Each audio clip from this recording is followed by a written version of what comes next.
58 hanggang 66. The Boss Husband. Credit to the author.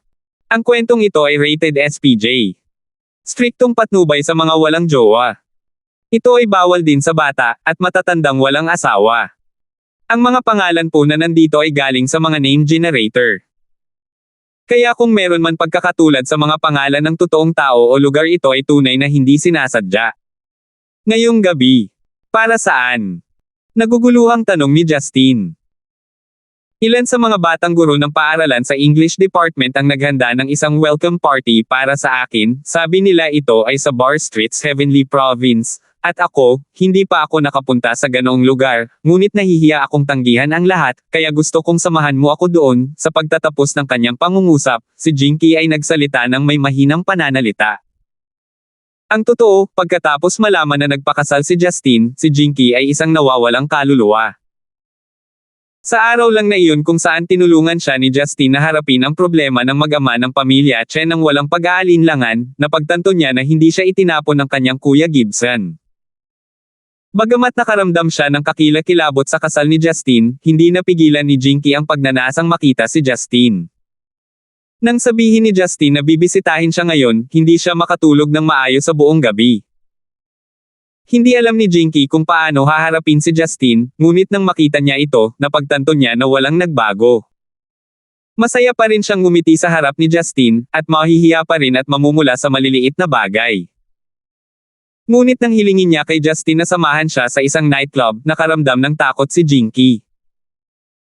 Natatakot siya na tanggihan siya ni Justin dahil sa pagbabago nito sa status ng relasyon, at mas natatakot siya na sa simula pa lang ay walang intensyon si Justin na pumayag sa isang maliit na kahilingang tulad nito.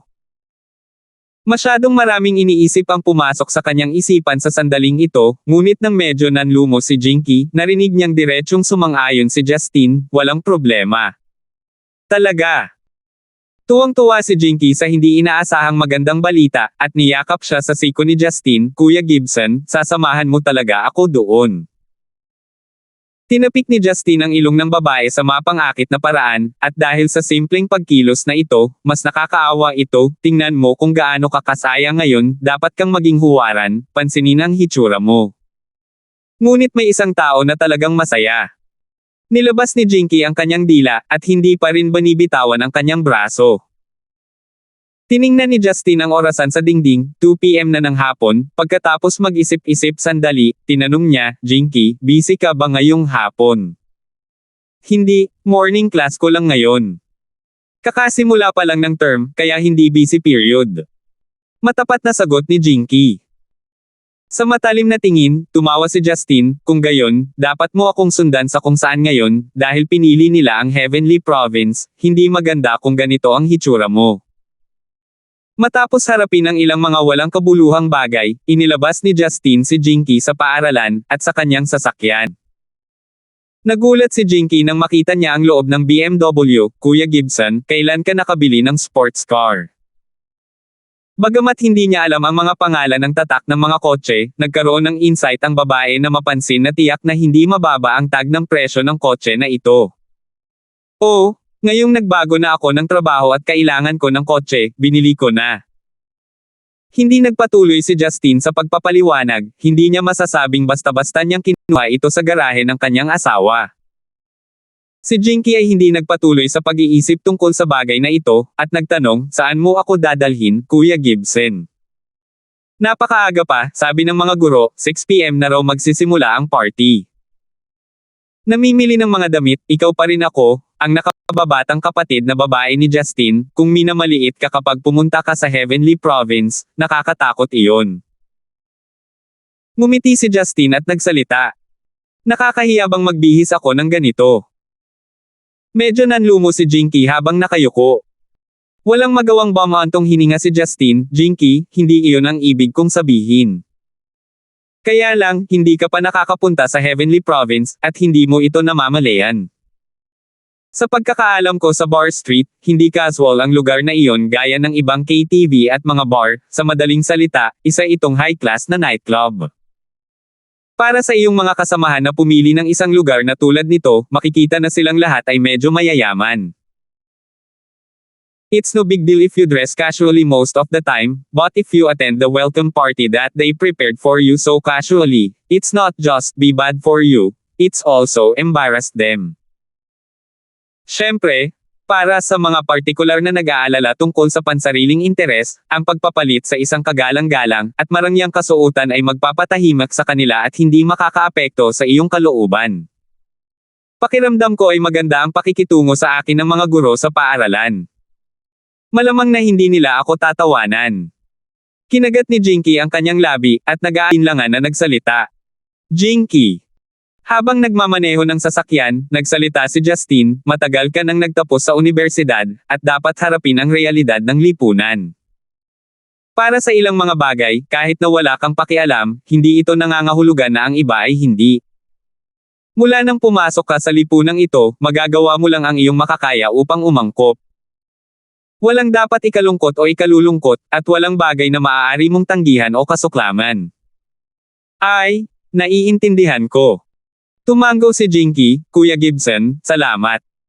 Hindi naman sa hindi ko maintindihan, hindi pa rin ako sanay.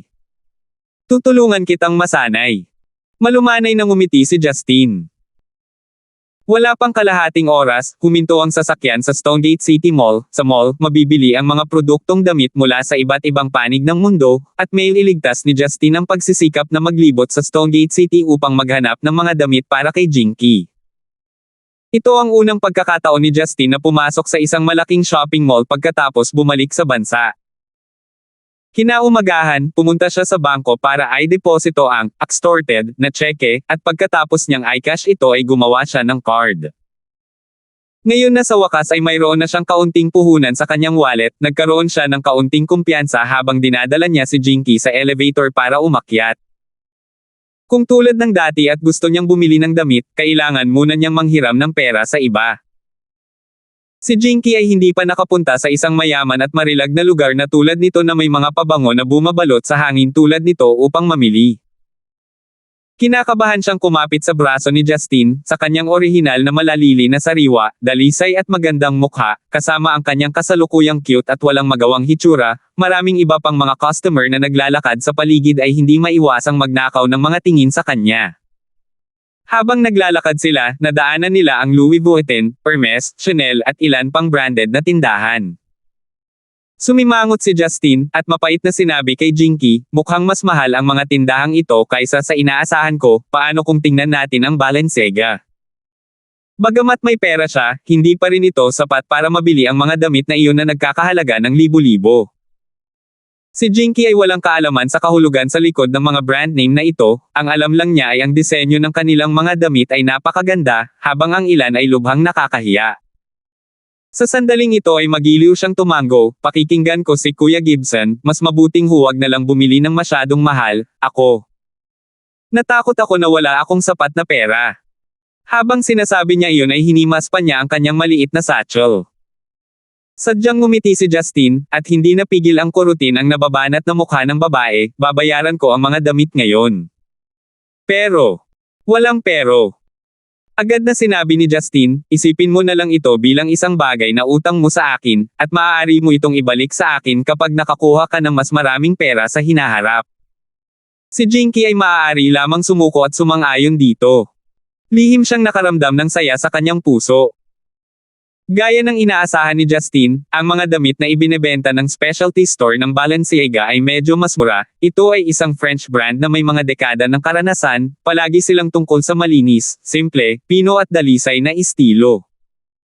Natugunan ng tatak na ito ang mga kinakailangan upang maging outlet para mamili ng mga damit ni Jinky. Ang sabi ng mga raw ay French brand ang Balenciaga pero sigurado akong Spanish iyon. Well, it's an icon ay tinatawag itong Balenciaga, na literal na nangangahulugang Paris aristocratic family, medyo nakakatawa. Nang makita ng sales lady na pumasok ang dalawa, masigasig niyang tinanggap ang mga ito, Mr. and Miss, there anything particular you want to look at? Kaka-rating lang kahapon ng mga bagong disenyo ngayong season, paano kung ipapakilala ko sa inyong dalawa? Nako, hindi mo na kailangang dumaan sa problemang iyon, maaari nating piliin ang ating sarili. Magalang na tinanggihan ni Justine ang magandang intensyon ng sales lady, at hinayla ang kamay ni Jinky nang pumasok siya sa ladies department. Sa isang banda, pinalaki niya ang katawan ni Jinky, sa kabilang banda ay personal niyang pinili ang mga damit para sa kanya. Dahil araw ng trabaho at araw din, walang masyadong customer sa tindahan. Napansin ng ilan sa mga sales lady na may isang binata na tinutulungan ang kanyang kasintahan na pumili ng kanyang mga damit, at lahat ay tumingin sa ibabaw ng may pag-uusisa. Si Jinky ay pinalaki at pababa ni Justine. Habang may kakaibang nararamdaman sa kanyang puso, medyo naantig din siya. Nang makitang si Justine ay namili ng mga damit para sa kanya ng seryoso, lahat ng sakit na nararamdaman niya ay nawala sa hangin. Sa oras na ito, parang bigla siyang nagtapos, tumango si Justine, tumalikod siya at sinabi kay Jinky, "Jinky, habarin mo ang iyong damit." 50. Natigilan si Jinky, at agad na namula ang kanyang mukha, big. "Kuya Gibson, ano ang sinabi mo?" Napagtanto ni Justine na hindi tumpak ang kanyang pananalita, at ngumiti, "Ang ibig kong sabihin ay, pumunta ka sa silid ng pagpapalit, at ipapadala ko sa kanila ang mga napiling damit sa iyo. Subukan sa bawat set, pagkatapos ay piliin ang sa tingin mo ay pinakakamukha mo at ipakita ito sa akin." Nakahinga ng maluwag si Jinky. Nang makita ang nakapaligid na mga benta na nakangiti sa kanya, talagang gusto niyang maghukay ng butas sa lupa at itago ang kanyang mukha. Matapos dalhin si Jinky sa silid palitan, naglakad ng ilang ikot si Justine sa ladies department sa bilis ng kidlat, at kumuha ng ilang set ng damit na naalala niya. Isa pa, pinares niya ang mga damit at hinayaan ang isang sales lady na ipadala ito sa changing room. Nakita ng ilang sales lady si Justine na nakakasilaw na nagtugma ng 5 ng Setyembre ng mga damit, at labis silang nagulat.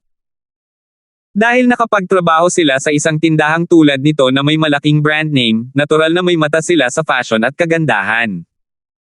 Ang mga pagpipilian ni Justine para sa pagtutugma ay malinaw na hindi basta-basta pinili.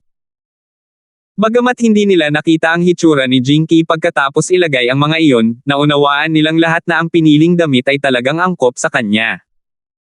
Mapalad talaga ang miss na ito na magkaroon ng isang masikasong boyfriend na tulad mo, Mr. Isang sales lady ang same time na nagsalita. Hindi nagpaliwanag si Justine, at ngumiti lang siya habang umiiling. Nagtataka namang nagtanong ang ibang babae, "Mr. Designer ka ba?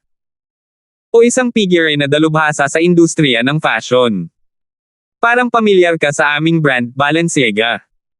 Mayroon akong ilang mga kaibigan na medyo may kaalaman sa larangang ito, ang mayroon ako ay ang dulo ng malaking bato ng yelo. Sagot ni Justine. Ito ang katotohanan, kapag sinabi at tapos na ang lahat, ang Balenciaga ay maituturing lamang na isang mid-high level na brand, ang pananahi ng mga damit ay hindi kahit isang komplikadong disenyo ng fashion. Dahil sa maraming taon niyang karanasan sa mga lumang chaps na iyon, hindi naging mahirap ang pagsusuri sa isang ordinaryong dayuhang brand na tulad nito. Kapag ang mga babae ay naghahangad ng kagandahan, sila ay nagiging lubhang maingat at matyaga, sa makatuwid ang mga lalaki ay kailangang maghintay ng ilang oras bago makita ang natapos na produkto na dumaan sa sukdulang pangangalaga. Sa humigit kumulang kalahating oras, si Justine at ang iba pang mga sales lady ay nag-usap hanggang sa halos maglabas sila ng mga kwentong pambata tungkol sa pagbabasa ng kama bago nahihiyang lumabas si Jinky mula sa silid palitan. Nang tumingin ang lahat, hindi nila namamalayan ang paghinga, at hindi makapagsalita. Nakababa na ang nakapusod ng dalaga habang ang malambot at tuwid na buhok ay humahampas sa kanyang dibdib na bahagyang nakatikip sa mga kaakit-akit na pisngi na lasing na pula dahil sa pagkamahiyain, habang ang kanyang sariwa at maisla na mukha ay biglang tila lubhang nakakabighani at kaakit-akit. Ang puting strapless na damit ay ganap na nakapantay sa kanyang braso, na may natural na mga tupi sa dibdib, at mga lacy pattern na umaabot mula sa kanyang eleganteng bewang hanggang sa dulo ng kanyang tuto skirt. Ang palda na natatakpan ng gauze ay lumilitaw na mapusyaw na ginto sa ilalim ng mga ilaw, na nagiging sanhi ng katanji tanging makinis at mapuputing mga binti na tila sobrang init sa ningning. Isang pares ng nakaistilong puting sandals na nakapulupot sa pares ng makatarungang mga paa, at ang kanyang mga kaibig-ibig na mga daliri ay nakalantad sa hangin. Ang figure ni Jinky ay maaaring mori bilang isang batang inosenteng kagandahan mula sa isang maliit na pamilya. Hindi ito pinalaki kahit saan, hindi masyadong maliit o payat, ang mga balikat at pisngi ay perpektong hugis, at ang mga suso at puwit ay namumukod tanging ngunit banayad. Sinasabing ang sariwang tubig ay naglalabas ng natural na nililok na hibiscus. Ang kakaibang sariwa at purong eleganteng aura ng dalaga ay tuluyang nahayag ng walang anumang pagpigil. Oh my God! Paano may lalabas ang ganitong epekto mula sa mga damit ng aming tindahan, nahirapang paniwalaan ang isang tindero, at hindi namamalayang napabuntong hininga siya habang pinupuri. Napansin ni Jinky ang lahat na nakatitig sa kanya ng tulala, habang nahihiya at masaya, ang likas na pagmamahal ng babae sa kagandahan ay naging dahilan upang hindi niya mapigilan ang pag-ikot ng bilog. Na may pag-asa na ekspresyon ay tinanong niya si Justine, Kuya Gibson, ano ang hitsura ko? Napakaganda mo, aking prinsesa. Ngumiti si Justine, at yumuko para bumati ng isang kabalyero. Si Jinky ay isang guro sa Ingles, at halatang alam ang kahulugan sa likod ng mga salitang iyon, ang kagalakan sa kanyang puso ay lubos na nakakalimutang magtaka kung bakit marunong mag-Ingles si Justine. Naramdaman na lang niya na malapit nang lumundag ang puso niya mula sa kanyang dibdib, at ang kanyang katawan ay nagiging isang maliit na ibon na maaaring lumipad. Tinatanggap ko ang iyong papuri, aking kabalyero. Itinaas ni Jinky ang dulo ng kanyang palda, at masayang ibinalik ang pagbati. Lumapit ang isang tindero, at naiinggit na ngumiti na nagsasabing, Miss, pwede mo ba kaming kuhanan ng litrato, bilang pinakamagandang alaala ng aming tindahan? Nag-alinlangan sandali si Jinky. Sa totoo lang, gusto lang niyang marinig ang papuri ni Justine, dahil sa pagkuha ng litrato para makita ng iba, nahihiya siya rito, kaya tumingin siya kay Justine na may nagtatanong na ekspresyon. Syempre ayos lang, ang ganda ng teacherly natin, walang dapat ikatakot. Hinihikayat ni Justine. Pagkatapos ay okay. Kalmadong ngumiti si Jinky at sumang-ayon. Matapos kumuha ng ilang larawan ng ilang mga tindero sa labis na kasiyahan, pinalabas ni Justine ang lahat ng mga damit na pinili niya noon, at sinabing, bibilhin ko ang lahat ng ito, tulungan akong kalkulahin ang kabuoang presyo. Sa sandaling ito, hinubad na ni Jinky ang damit, at nagpalit ng purong puting blouse na may dark brown na jean shorts na mas madaling ilipat. Nang marinig ni Justine na sabihin na bibilhin niya ang lahat, hindi niya napigil ang umiyak sa alarma, Kuya Gibson, hindi na kailangang bilhin lahat ng mga ito. Ngumiti si Justine at sinabing, hindi naman isang beses ka lang magbibihis ng ganito, hindi naman siguro pare-pareho ang suot mo sa tuwing pupunta ka para sa isang pagtitipon kasama ang mga taong iyon, di ba? Nadama pa rin ni Jinky na sayang ang gumastos ng marami, ngunit hindi alam kung ano ang sasabihin. Huwag kang mag-alala miss, binigay mo sa shop namin ang napakagandang feature na larawan, ibebenta namin ito sa kalahating presyo. Magiliw na ngumiti ang sales lady at sinabing, orihinal ay mahigit $6,400 ito, ngunit sa pagkakataong ito ay bibigyan ka namin, ang aming mga bisita ng 3 ng Setyembre at mangolekta lamang ng $3,000. Para kay Justine ang $3,000 ay talagang mura, at agad niyang ini-swipe ang kanyang card para magbayad. Ngunit si Jinky sa halip ay nakaramdam ng panghihinayang, ang $3,000 ay tungkol sa kanyang sweldo sa loob ng kalahating buwan, naghinala siya na ang halaga ng lahat ng kanyang mga damit na pinagsama mula pagkabata ay hindi man lang umabot sa $3,000, ngunit ngayon $3,000 ang ginugol sa pagbili ng mga damit para sa kanya. Sige prinsesa, gumagabi na, sa ngayon maraming bumababa sa trabaho, at magiging mabigat ang traffic. Pagdating namin sa Heavenly Province dapat mga 6 PM na, tara na. Pagkatapos ng matatag na desisyon ni Jinky na bayaran si Justine sa hinaharap, itinulak niya ang mga pag-iisip na iyon, at masayang hinawakan ang kamay ni Justine habang palabas sila ng tindahan. Ngunit nang papasok na ang dalawa sa elevator, nagring ang telepono ni Jinky, at kinuha niya ang telepono. Nang may mabigat na ekspresyon ay nagsalita siya, pasensya na group leader Jimmy, may mga bagay akong dapat asikasuhin kasama ang aking kapatid ngayong hapon, ang aking kapatid ay pupunta na ngayon sa akin. Salamat sa iyong mabuting hangarin. Naghihintay hanggang sa ibinaba niya ang telepono, si Jinky ay humihingi ng tawad na ngumiti at sinabing, iyan ang aking English group leader na tumatawag, ang pagtitipon ngayon ay siya ang nag-organisa. Nagpunta daw siya sa school para sunduin ako pero wala ako, at sinabi ko sa kanya na pupunta ka doon sa akin, at inaprobahan niya. Lalaki yung leader ng grupo mo, tama. Ang mga tainga ni Justin ay sensitibo, at malinaw na masasabi na ang boses ng lalaki sa telepono ay medyo hindi masaya. Oo.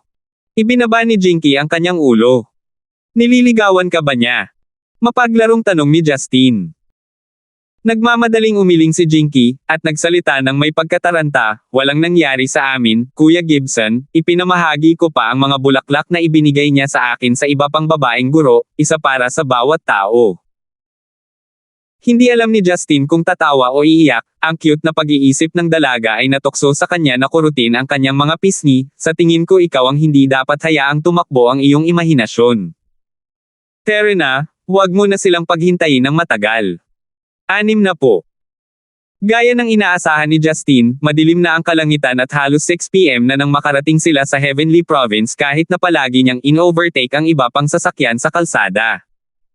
Walang naramdam si Jinky na hindi nararapat tungkol doon. Sa buong paglalakbay, nakaupo siya sa harapan na may suot ng ngiti, at palihim na sumulyap kay Justin paminsan-minsan, hindi alam kung ano ang nasa isip niya. Ang pangunahing pasukan ng Heavenly Province ay tila hindi kapani-pani walang kahanga-hanga, at ang nakasisilaw na ningning ng mga neon na ilaw ay naging dahilan ng lahat ng nakapalibot na mga bar at nightclub na mukhang mababa kung ihahambing, ang ilang malalaking maningning na salita na naiilawan ay nakaagaw ng mga tingin kahit sa malayo. Agad na kumapit si Jinky sa braso ni Justin pagkababa niya ng kotse, at sinundan siya sa main entrance na may nababagabag na ekspresyon. Siya, na noon pa man ay magandang ugali, ay matatakot kahit na makakita siya ng ganitong lugar sa isang pelikula. Minsang naisip niya kung paano siya makikipag-party sa ibang mga guro sa lugar na ito, at siya ang pangunahing atraksyon, nagsimula siyang makaramdam ng kaunting pangamba sa kanyang puso. Huwag kang mag-alala, sa totoo lang hindi ito malaking bagay, isipin mo na lang na ito ay magkasamang kumain sa isang maliit na restaurant. Naaliw si Justin. Tumanggo si Jinky, habang humihinga siya ay naaamoy niya ang pabango ng lalaking nasa tabi niya, at hindi namamalayan, naging mas kalmado ang kanyang puso. Pagkapasok sa main entrance, isang babaeng receptionist na nakasuot ng maapoy na pulang kipaw ay lumapit sa kanila at nagtanong, mga pinarangalan na panauhin, mayroon ba kayong appointment? Naalala ni Jinky na ngayon lang nawala ng focus ang lokasyon ng party, ito ay isang silid na pinangalan ng Scarlet Kaffir Lily. Ngumiti ang baeng receptionist at nag-welcome ng malugod, please follow me. Habang nasa daan, dumaan sila sa isang pasilyo na madilim na may ilaw, na may mga dingding na parang salamin na nagre-refract ng nakakasilaw na kinang. Ang mga empleyado dito ay hindi nagkukulang sa mga gwapong lalaki o magagandang babae, na nagpapakita na hindi masama ang pakikitungo sa mga empleyado. Nang maglakad sila papunta sa pinto na may dalang 3 salita, si Scarlet Kaffir Lily, nakasulat sa puti na may brush, ngumiti ang babaeng receptionist at sinenyasan silang pumasok. Naglabas si Justin ng isang $100 note mula sa kanyang bulsa, at ang babaeng receptionist na may hindi nagulat na mukha ay nagsabi, salamat, bago tinanggap ang note at umalis. Napatingin si Jinky kay Justin nang may pagtataka, Kuya Gibson, kailangan bang magbayad ng $100 para lang manguna? Ang isang lugar na tulad nito ay karaniwang sumusunod sa isang Western-style hiring method, ang mga service personnel na ito ay walang bayad, at nakakatanggap lamang ng mga tip. Sa katunayan, ito ay higit lamang ng kaunti sa $10 sa USD, at hindi ito itinuturing na marami. Paliwanag ni Justin. Halos nakalimutan ko, Kuya Gerald, ikaw ay isang estudyante na bumalik mula sa pag-aaral sa ibang bansa. Wala nang pakialam si Jinky sa sakit ng pera, at masayang nagsalita. Hindi payag si Justin na manatili sa paksang iyon, at mabilis na binuksan ang pinto ng silid, sa sandaling ito ay bumukas, isang nakakabinging sigaw ang lumabas mula sa loob ng silid. Gustong manatili ngunit hindi maaaring manatili at iyon ang pinamalungkot. Gatlang M. Nakita nila ang isang medyo pandak at matabang lalaki na may salamin na nakatayo sa harap ng TV na ginagawa ang lahat ng kanyang makakaya upang sumigaw sa mikropono sa kanyang kamay, na ang kanyang ulo ay nakatutok sa kisame at ang kanyang mga mata ay nakapikit, kumakanta sa kanyang puso's nilalaman. Medyo marami na rin ang nakaupo sa sofa sa kwarto, kung susumayan, at least 8 tao. Matapos makita sina Justin at Jinky sa tabi ng pinto, una silang napatitig sa kawalan, pagkatapos karamihan sa kanila ay nagpakita ng kakaibang mga ngiti. Ang aming pangunahing kalaban ng araw ay dumating na sa wakas. Isang payat na babaeng guro na may kulot na buhok mula sa paggamit ng mga heat roller ang nagkusa na tumawag. Agad namang tumayo ang lahat ng naruroon at nagpalakpakan. Ang matabang guro na sumisigaw na parang pumapatay ng baboy kanina ay sumigaw din, hindi nakalimutan ni Teacher Lee na isama ang boyfriend niya para sa kanyang unang party, mukhang malalim ang relasyon niyo. Agad na binitawan ni Jinky ang kamay ni Justin na nahihiya. Sa madilim na kwarto, sobrang pula ng mukha niya na parang sisubog, hindi naman sa iniisip ng lahat, hindi ko boyfriend si Kuya Gibson. Kung gayon ano siya? Tumawa ang isa pang gurong lalaki at nagtanong, hindi naman siya kadugo, di ba? Nang makita si Jinky na mukhang balisa, at hindi makapagsalita, si Justin ay manggenguna lamang at magpaliwanag, ang ama ni Jinky at ako ay magkakaibigan sa kabila ng agwat ng edad, at inalagaan ko siya bilang isang kuya. Ngayon, nagkataon na nabalitaan ko na gustong mag-welcome party ng lahat, at nahihiya siyang pumunta sa KTV ng mag-isa, kaya nandito lang ako para samahan siya. Isang babaeng guro na maganda ang pananamit ay tumawa at sinabing, kaya nga ang nangyari, halika at maupo ka sa tabi ko na gwapo. Si Teacher Lee ay hindi naman siguro utol, di ba? Habang sinasabi niya iyon ay komandat siya kay Jinky. Sa sandaling marinig iyon ni Jinky, hindi niya namamalaya na umiling, hindi pwede, dapat manatili si Kuya Gerald sa tabi ko. Sa sandaling sinabi ang mga salitang iyon, ang lahat ay nagpakawala ng magiliw na tawa, si Justin ay walang magawa ding tumingin sa naguguluhan na si Jinky na namula sa kahihiyan, ang babaeng ito ay talagang bihasa sa pagpapulala ng mga bagay. Si Jinky ay walang pagbubukod, hindi niya masyadong inisip iyon, at nahihiyang ibinaba ang kanyang ulo para sabihin, salamat. Nang maging maayos ang kapaligiran sa loob ng silid, muling bumukas ang pinto. Pumasok ang isang lalaking nasa early 20s na nakasuot ng press shirt. Ang kanyang buhok ay maayos na sinuklay, kasama ang isang matalim na contoured na mukha. Isang magaspang na sulyap ay nagsiwalat na siya ay may ugali ng isang matapang na iskolar. Nang makitang pumasok ang taong ito, sinimulan siyang batiin ng lahat ng guro bilang Department Head Jimmy. Binati ng lalaki ang mga guro na may mainit na ngiti bago tumingin kina Justin at Jinky.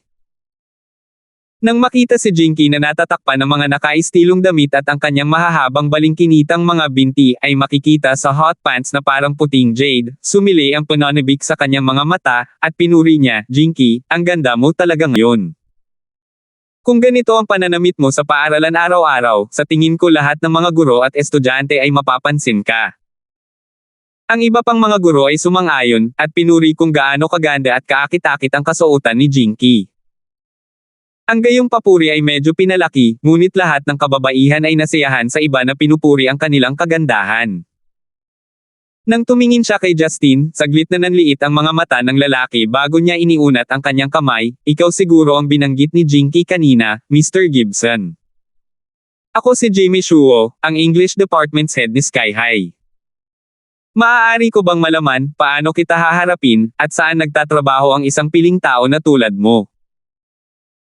Si Justin ay bumulong sa loob ng isa pang nakangiting lalaki na may masamang intensyon, at walang pakialam na nakipagkamay. Ako si Justin, maaari mo akong tawagan kahit anong gusto mo, isa lang akong maliit na empleyado sa isang kumpanya na bumibili ng almusal at gumagawa ng kakaibang trabaho.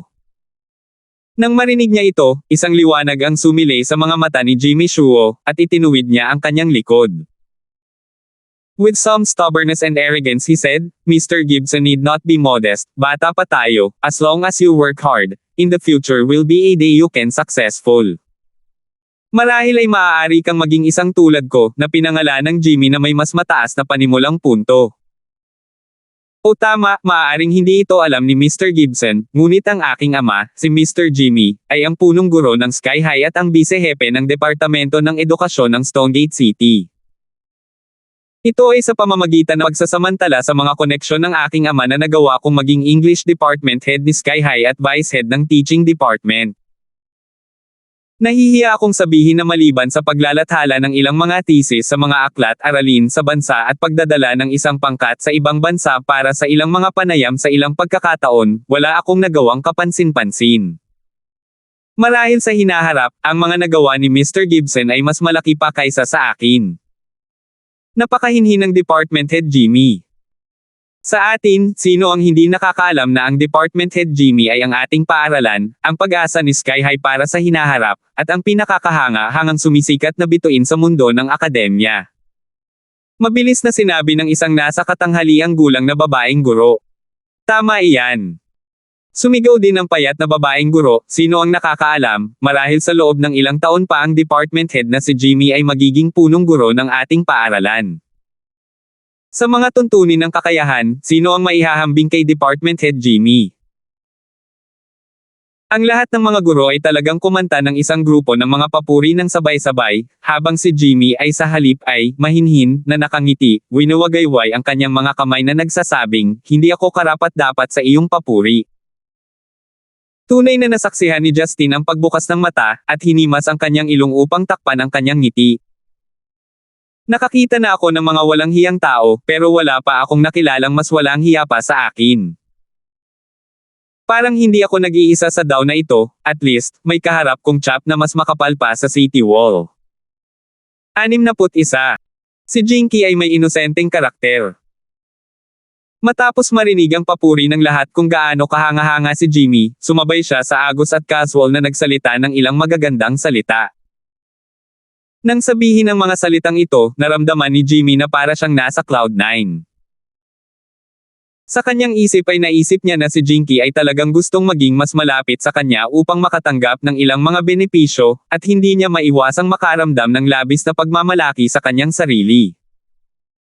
Paano may kukumpara ang isang errand boy mula sa isang maliit na kumpanya sa anak ng isang maimpluwensyang opisyal na tulad ko? Naramdaman ni Jimmy na nag-o-overthink siya sa mga bagay-bagay kanina, hindi lang niya kailangang apihin si Justin ng ganoon kalakas. Habang mas naramdaman iyon ni Jimmy, mas iniisip niyang maging mas mature at masigasig, na dapat niyang ipahiwatig kung gaano siya kagalang-galang at matalino.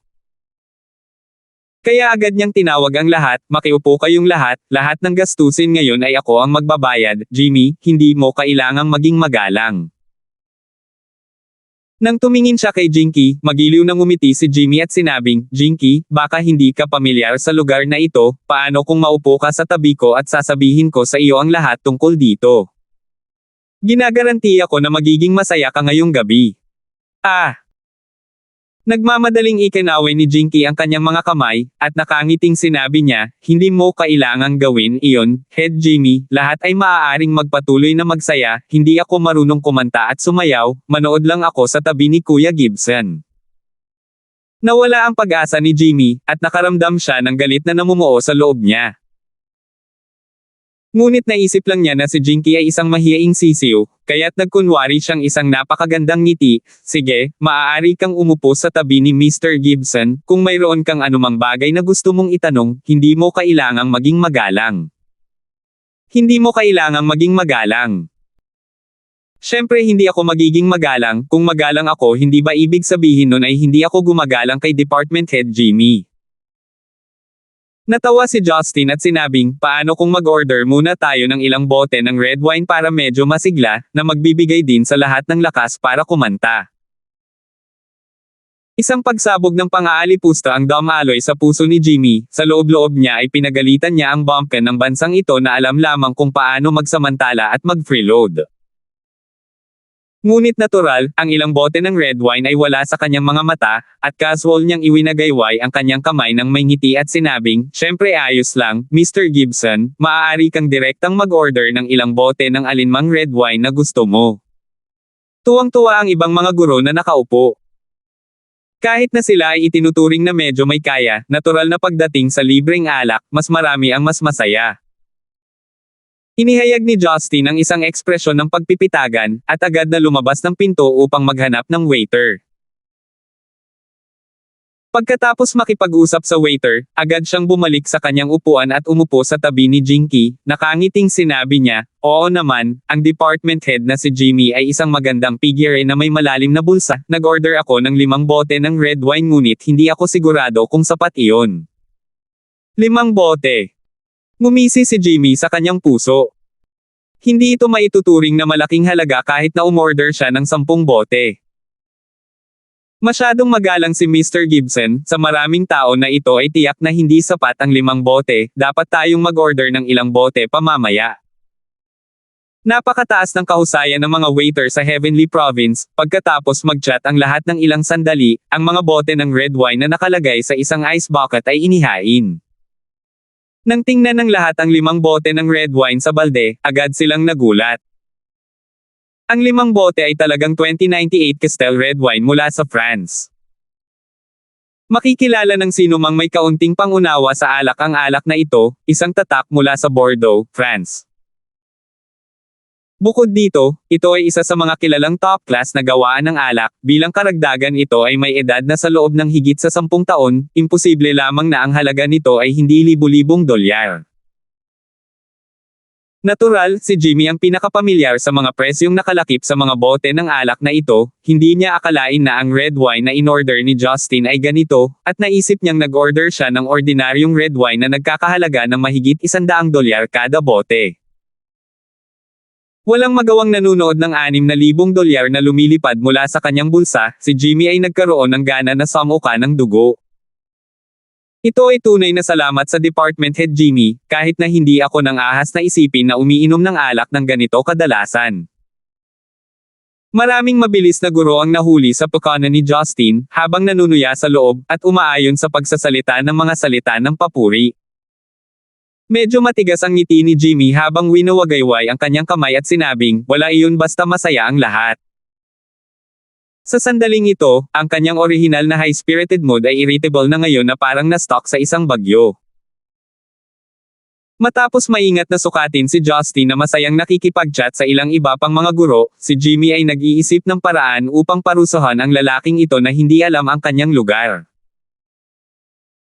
Ngunit ang mga guro sa silid ay walang pakialam, sila ay nagsimulang maging mataas, at humalili sa pag-akyat upang kumanta at sumayaw sa nilalaman ng kanilang puso ng walang kaunting pagkakatulad sa isang guro na may katwiran. Kung nakita ng mga estudyante nila ang hitsura nila sa sandaling ito, baka kinusot nila ang kanilang mga mata dahil sa walang katotohanang eksenang ito. Si Jinky ay tahimik na nakaupo sa sofa, nakikinig, at paminsan-minsan ay kumakain ng isang piraso ng prutas. Ang kanyang tahimik at kontentong ekspresyon ay naglalaman ng isang mahinang ngiti, ngunit hindi siya nakikibahagi sa anumang pagkanta. Ibinalik ni Jimmy ang kanyang damdamin, nang makita si Jinky na abala sa pakikinig sa pagkanta ng iba, kaagad siyang nagkaroon ng ideya, at kinuha ang mikropono at sinabi, "Ang party ngayon ay tapos na para salubungin ang ating guro na si Lee, bilang iyong department head, kakanta ako ng isang kanta para lang kay Jinky, upang may parating ang taos-pusong nararamdaman ko ngayon." Alam ng lahat ng mga guro na ninanais ni Jimmy si Jinky, kaya't nakipagtulungan sila sa pamamagitan ng pagpalakpak at pagpalakpak. Si Jinky ay nasa kanyang talino, at malikot na sumulyap kay Justin sa kanyang tabi, nang makitang si Justin ay walang anumang partikular na reaksyon, siya ay bahagyang napahinga. Sa sandaling ito, si Jimmy ay nabalot na ng malalim na emosyon. Nagpasok siya ng isang kanta sa system at sinabing, "Kakantahin ko ang Perfect, bilang regalo kay Miss Lee." Sa totoo lang, maganda pa rin ang pagkanta ni Department Head Jimmy, bagamat hindi niya naabot ang ilan sa mga matataas na nota, nagawa niyang kantahin ang buong kanta, Perfect ni Ed Sheeran, singer. Puno ito ng matinding emosyon, maaaring ipagpalagay na kinanta niya ito ng hindi bababa sa 700 o 800 beses. Kung narinig ito ng isang ordinaryong babae, hindi maiiwasang maantig siya rito. Ang lahat ng mga guro ay nagsimulang pumalakpak at nagpalakpakan, at si Jinky ay umayon sa pamamagitan ng pagpalakpak at pagsasabi ng, "Salamat." Si Jimmy ay medyo nasiyahan sa kanyang sarili, ngunit biglang napansin na si Justin ay hindi pumalakpak, at sa halip ay walang tigil na nagbubuhos ng alak para sa kanyang sarili na maiinom. Ang puso ni Jimmy ay muling nagalit, at may kakaibang ngiti na sinabi niya, mula sa simula hanggang ngayon, si Mr. Gibson ay hindi pa kumakanta, posible bang kumanta ka ng isang kanta at hayaan ang lahat na mapuno ng kasiyahan sa pandinig? Perm. Napakunot ang kilay ni Justin, ibinaba niya ang baso ng alak, at awkward na ngumiti habang sinasabi, sa tingin ko hindi na kailangan iyon, hindi ako magaling kumanta. Paano papayagan yan? Lahat ay kumanta, ito man ay mabuti o masama ay pangalawa, ang pinakamahalaga ay ang pakikilahok.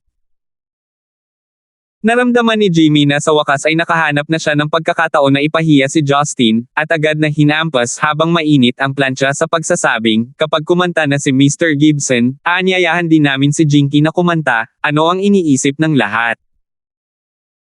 Ang pagkain at inumin ng mga guro ay lahat ng pera ni Jimmy, kaya natural silang lahat ay sumang-ayon sa kakaunting kahilingang ito mula sa kanya. Nakiisa silang lahat para sumigaw para kumanta sina Justin at Jinky. Bagamat hindi nang ahas na kumanta si Jinky, gusto niyang marinig ang boses ni Justin. Kung tutuusin, kapag ang isang babae ay infatuated sa isang lalaki, gusto niyang malaman ang lahat tungkol sa kanya. How about you just sing a song, Kuya Gibson? Hindi mahalaga kung hindi ka kumanta, pasayahin natin ang lahat. Hindi napigilan ni Jinky ang pag-uusisa, at hinarap siya. Wala nang pagpipilian si Justin, napakamot siya ng ulo, at tinanggap ang mikropono. Dahan-dahan siyang tumayo, at sinabing, actually, kalahating taon lang ako nakabalik. Kaya hindi ko talaga narinig ang karamihan sa mga sikat na kanta dito. Kung kailangan kong kumanta, payagan mo akong pumili ng kanta mula sa ibang bansa. Si Mr. Gibson ay kahit na bumalik. Seryoso ka ba? Tiyak na iningatan niya ito ng maayos sa dilim. Oo, hindi magandang magyabang. Ilang mga guro ang agad na nagsisigawan, halatang hindi sila kumbinsido na ang lalaking ito ay isang taong nagtatago na bumalik ito ng ibang bansa. Kung hindi, paano siya magiging empleyado ng isang maliit na kumpanya? Malakas na naramdaman ni Jimmy na sinusubukan ni Justin na umiwas, at buong pagmamalaki na ngumiti at sinabing, hindi naman malaking bagay, maaaring pumili si Mr. Gibson ng banyagang kanta, lahat kaming naruroon ay mga guro ng Ingles, kaya't naiintindihan pa rin namin. Tama na. Nagkaroon ng interes ang lahat ng mga guro.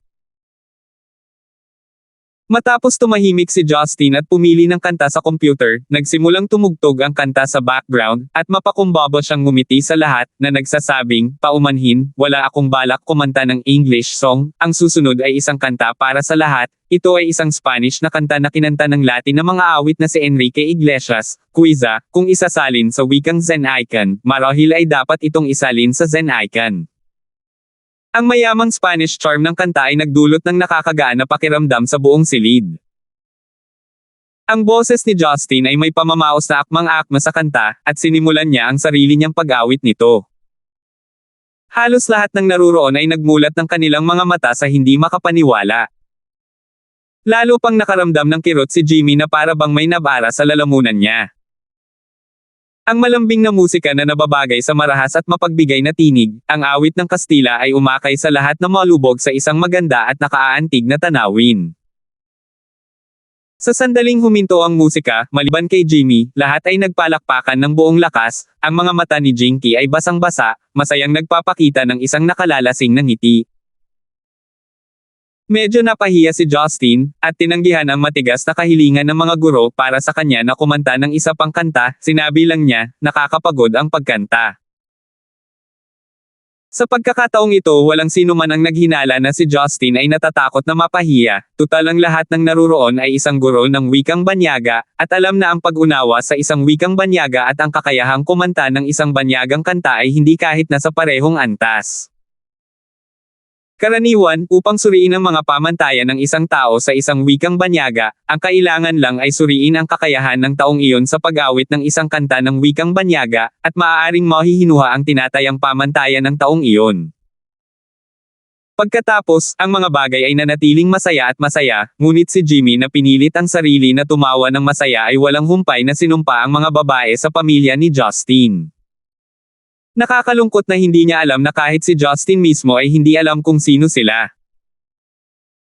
Dahil maaga silang nagsimulang maglaro kasama ang katotohanang kailangan pa nilang pumasok sa paaralan at magturo sa mga klase kinabukasan, bago mag 10 PM, nagpa siya ang mga guro na umuwi.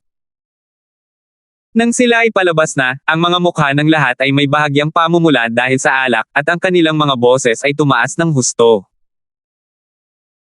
Si Justin at ilang mga lalaking guro ay magiliw na nag-uusap, habang naglalakad sila sa isang liko, sa gilid ng kanyang mata ay nasulyapan niya ang isang pinto sa isa sa mga silid na may pamilyar na figure na pumapasok. Bakit siya nandito? Si Jinky na palaging nakatutok kay Justin ay napansin ang kanyang pagsimangot, at nagmamalasakit na nagtanong, ano ang problema Kuya Gibson? Oh! Binigyan siya ni Justin ng isang ngiti, wala lang, akala ko nakakita ako ng isang taong kilala ko, ngunit ito ay dapat na isang pagkakamali sa aking bahagi. Matapos bayaran ni Jimmy ang bayarin na umabot sa mahigit $10,000 sa sakit, umalis ang grupo sa Heavenly Province at naglakad patungo sa paradahan ng sasakyan. Bagamat nakaramdam siya ng pagkalumbay sa buong gabi, hindi nakalimutan ni Jimmy ang kanyang pinakamahalagang layunin, kaya mabilis siyang pumunta sa tabi ni Jinky, matikas na ngumiti at sinabing, Jinky, paano na lang kita pauwiin? Kakabili ko lang ng bagong kotse, at maari kitang pasayahin. Habang sinasabi niya iyon, itinuro ni Jimmy ang bagong-bagong kulay pilak na Toyota Camry. Sa ilalim ng mga ilaw sa kalye, talagang napakaganda nito. Ang lahat ng mga guro ay naiinggit, ang kotse na ito ay dapat na higit sa $200,000, ngayon ang gasolina ay mahal, ngunit ang department head na si Jimmy ay nagbago pa rin ng isang bagong kotse, gaano ito hindi makatarungan.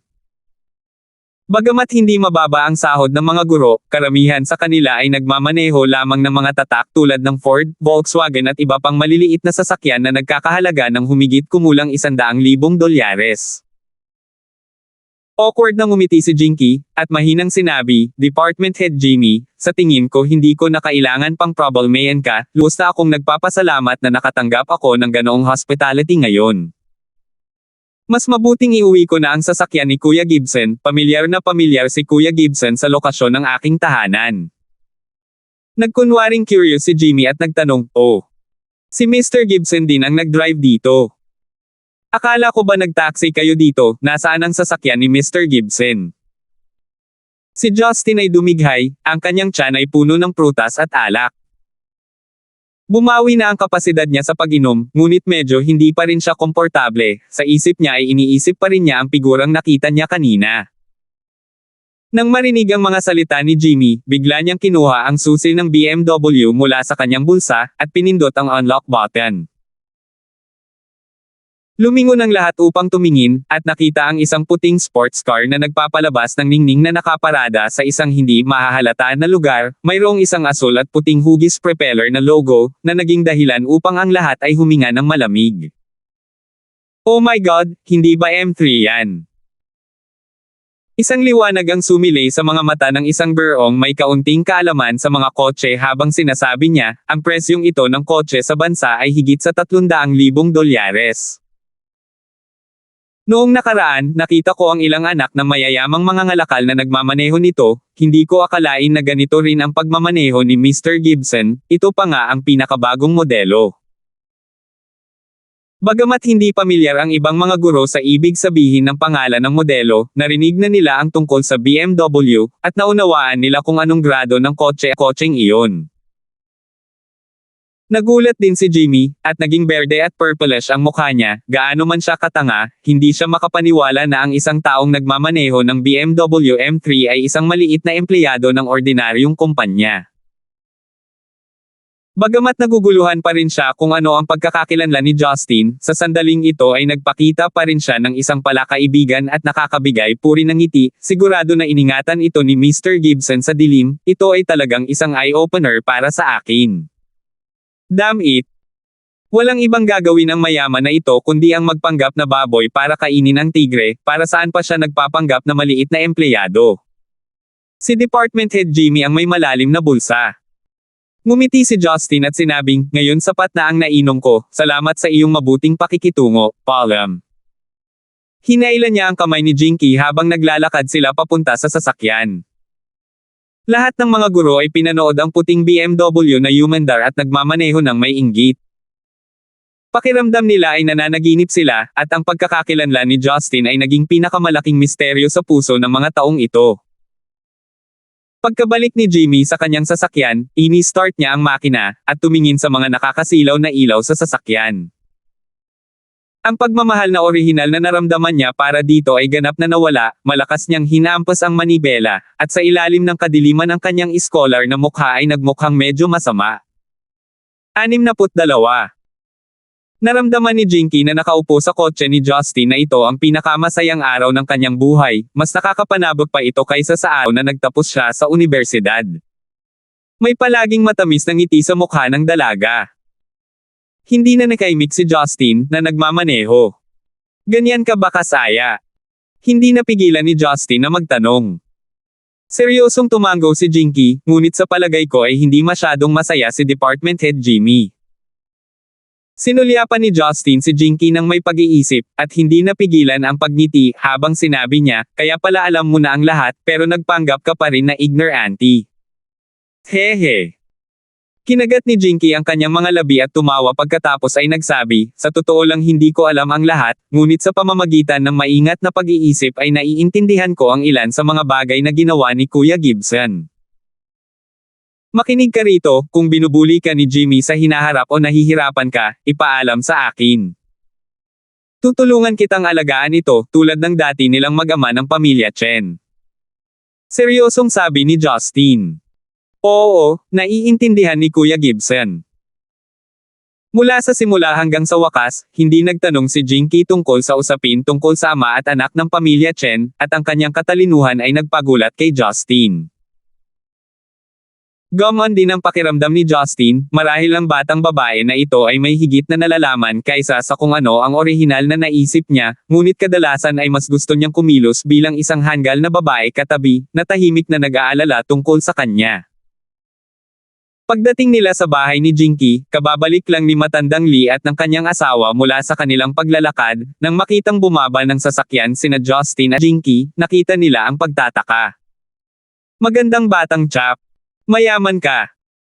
Nakita ng Matandang Lee ang kotseng minamaneho ni Justin, at hindi niya maiwasang magulat sa sinabi niyang, alam kong hindi ka simpleng maliit na Gibson, ngunit hindi ko inaasahan na ganoon kabilis ang pagbabago.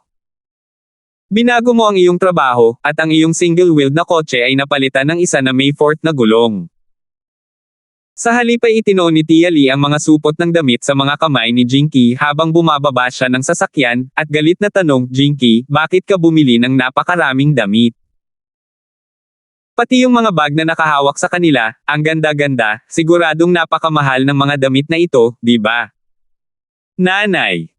Nahihiyang tumawag si Jinky, at sinabing, si Kuya Gibson ang bumili nito para sa akin. Nagpakita ng kakaibang ekspresyon ang mag-asawa, ngunit masaya sila. Ang paraan ng pagtingin nila kay Justin ay naging mas mapagmahal din.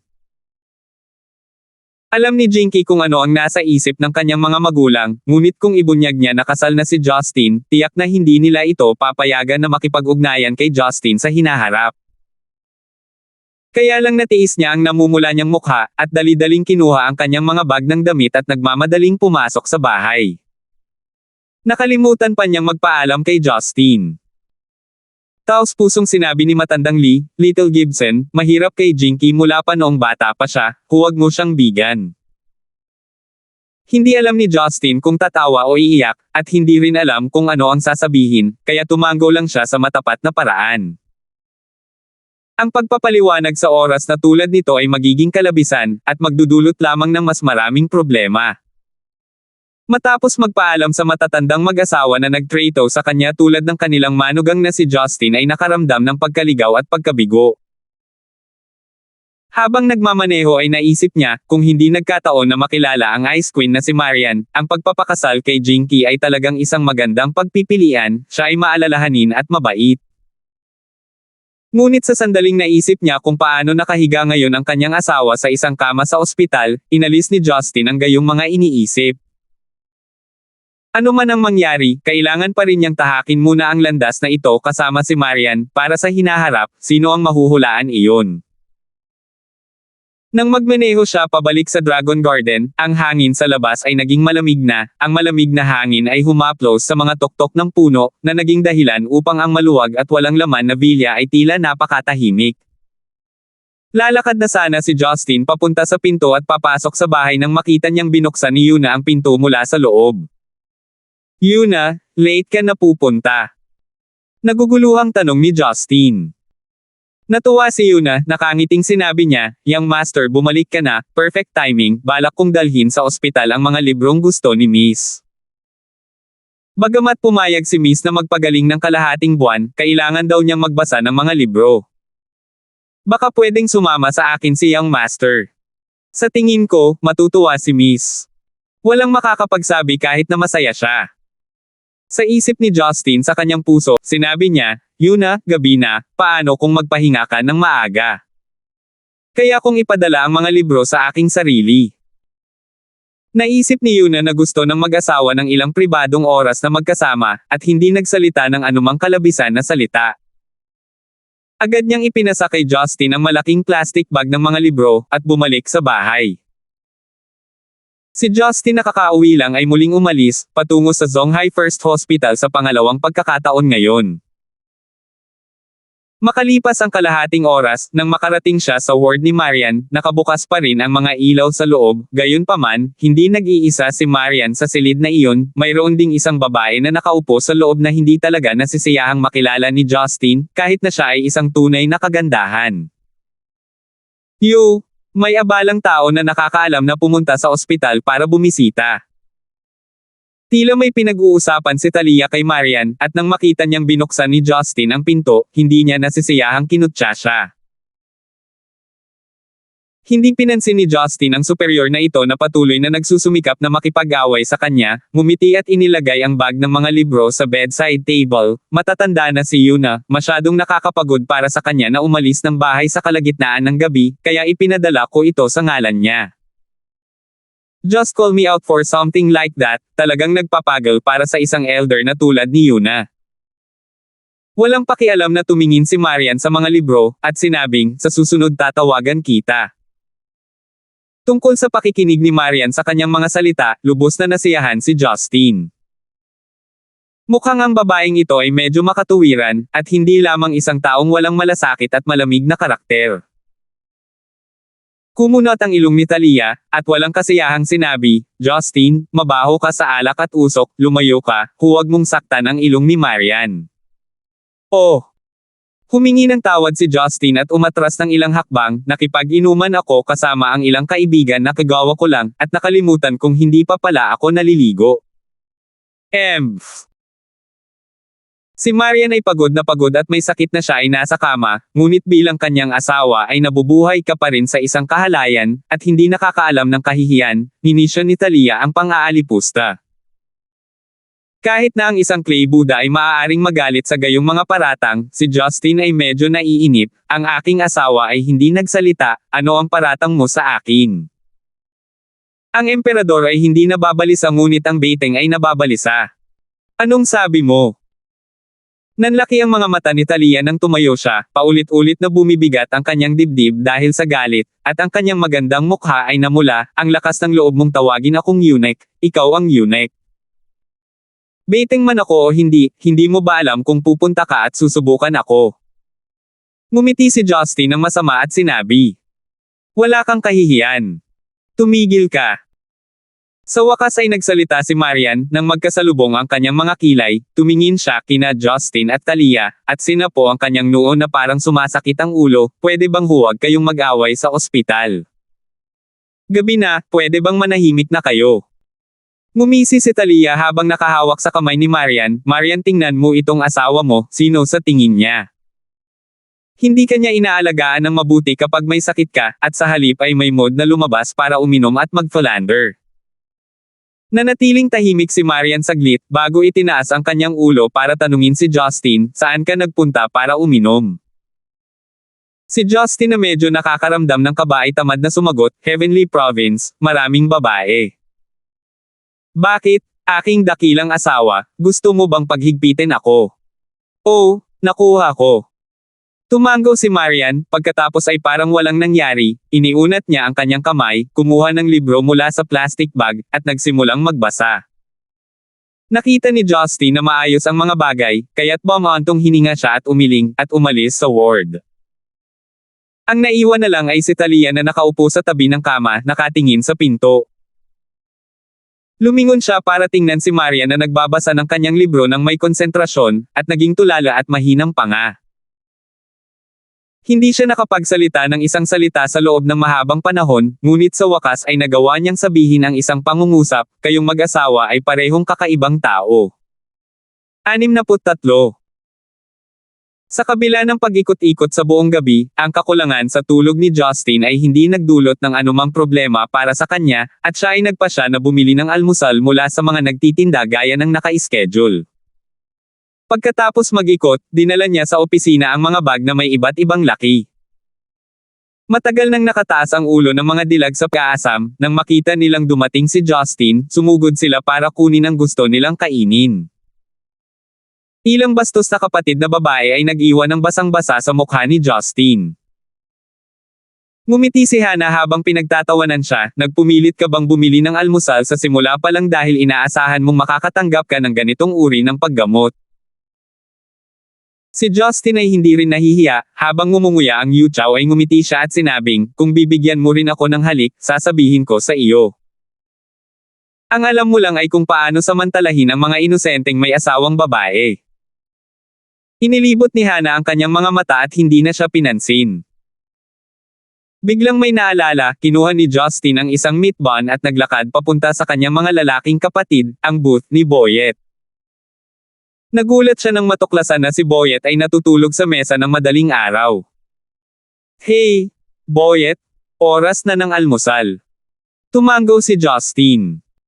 Bulong ni Boyet sa mahinang boses, pagkatapos ay pinunasan ang kanyang mapupulang mga mata at tumayo na may malababaeng poster. Nang makita ang meat bun na ibinigay ni Justin, ipinakita niya ang isang kaibig-ibig na ngiti, maraming salamat sa pagdadala sa akin ng almusal araw-araw. Tiningnan siya ni Justin na malalim, at sinabing, huwag mong masyadong pagodin ang iyong sarili, kung may kailangan ka ng tulong, maaari kang humingi ng tulong sa amin, baka matulungan ka namin. Ang kutis ni Boyet ay agad na naging hindi maganda tingnan, ang kanyang maputlang mukha ay medyo nagpanik, at mabilis siyang kumurap, hindi. Wala, hindi lang ako nakatulog ng maayos kagabi. Huwag mong i-overexercise ang iyong sarili. Hindi na nagtanong pa si Justin, tinapik niya ang balikat ni Boyet, pagkatapos ay bumalik sa kanyang upuan at nagsimulang maglaro. Ilang sandali lang ang lumipas bago pumasok sa opisina ang isang magandang babae. Naglakad siya papunta sa booth ni Melinda, at nakipag-chat sa kanya tungkol sa isang bagay. Si Melinda na nakasuot ng moon white skirt suit ay tila may problema sa ekspresyon, ngunit sa huli ay walang magawa siyang inayos ang kanyang mga dokumento, at sinundan ang babae palabas. Nang umalis ang dalawa, ang bilog na mukha na si Cathy na kumakain pa rin ng cupcake ay sabik na tumakbo, at may pag-aalalang ekspresyon ay sinabi niya kay Hana, Sis Hana, hindi naman siguro may mangyayari kay Ate Melinda, di ba? Matagal na siyang ginugulo ni Department Head Ma, bakit hindi pa siya sumusuko? Ang babaeng iyon ay ipinadala ni Department Head Ma. Naguguluhang tanong ni Justin. Nagtaas ng kilay si Hana at tumango, isa siya sa mga direktor sa ilalim ng Department Head Ma.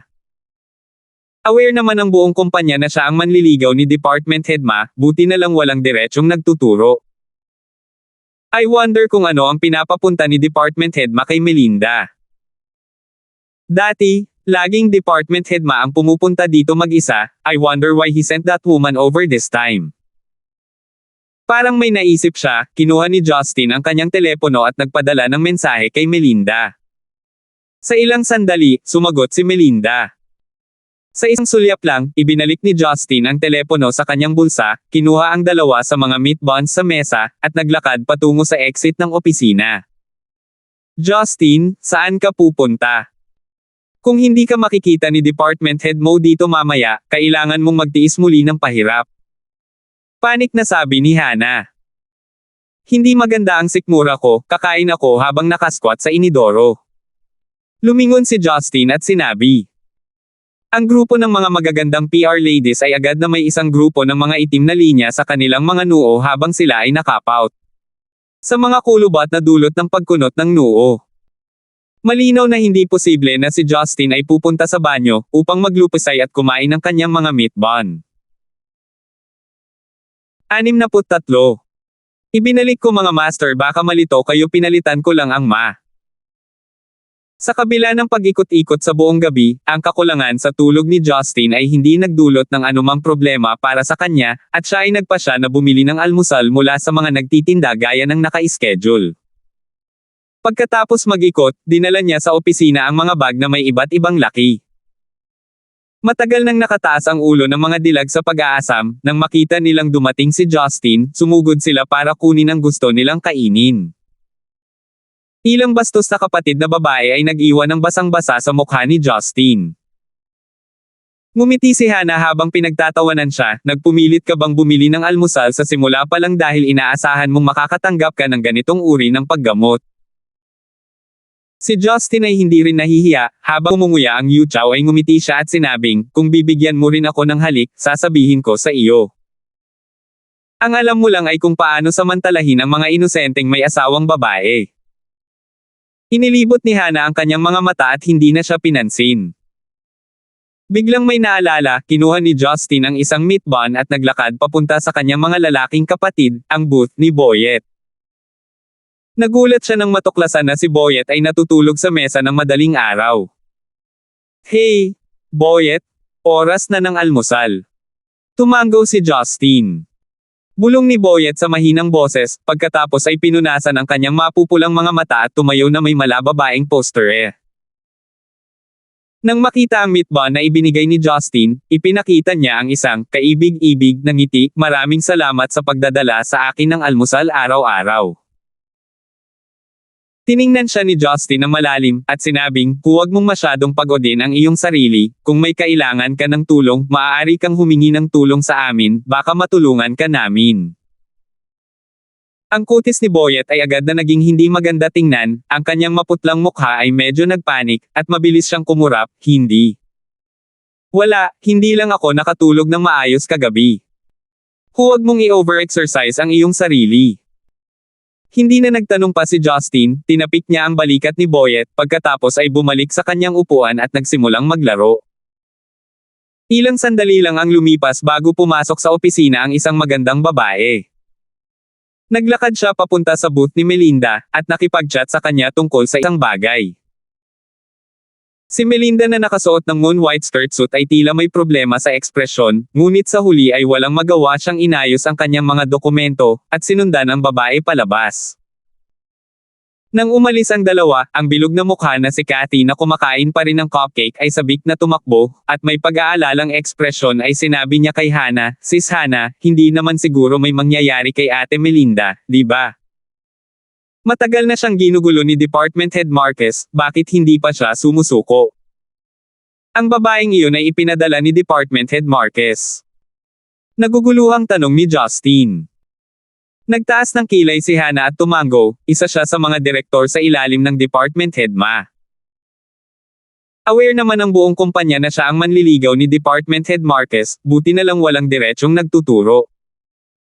I wonder kung ano ang pinapapunta ni Department Head Marquez kay Melinda. Dati, laging Department Head Marquez ang pumupunta dito mag-isa, I wonder why he sent that woman over this time. Parang may naisip siya, kinuha ni Justin ang kanyang telepono at nagpadala ng mensahe kay Melinda. Sa ilang sandali, sumagot si Melinda. Sa isang sulyap lang, ibinalik ni Justin ang telepono sa kanyang bulsa, kinuha ang dalawa sa mga meat buns sa mesa, at naglakad patungo sa exit ng opisina. Justin, saan ka pupunta? Kung hindi ka makikita ni Department Head mo dito mamaya, kailangan mong magtiis muli ng pahirap. Panik na sabi ni Hana. Hindi maganda ang sikmura ko, kakain ako habang naksquat sa inidoro. Lumingon si Justin at sinabi. Ang grupo ng mga magagandang PR ladies ay agad na may isang grupo ng mga itim na linya sa kanilang mga noo habang sila ay nakapout. Ang mga itim na linya sa noo ay tumutukoy sa mga kulubat na dulot ng pagkunot ng noo. Malinaw na hindi posible na si Justin ay pupunta sa banyo upang maglupusay at kumain ng kanyang mga meat bun. Gayunpaman, kahit na siya ay pumunta doon, siya ay nagtataglay pa rin ng gana kumain.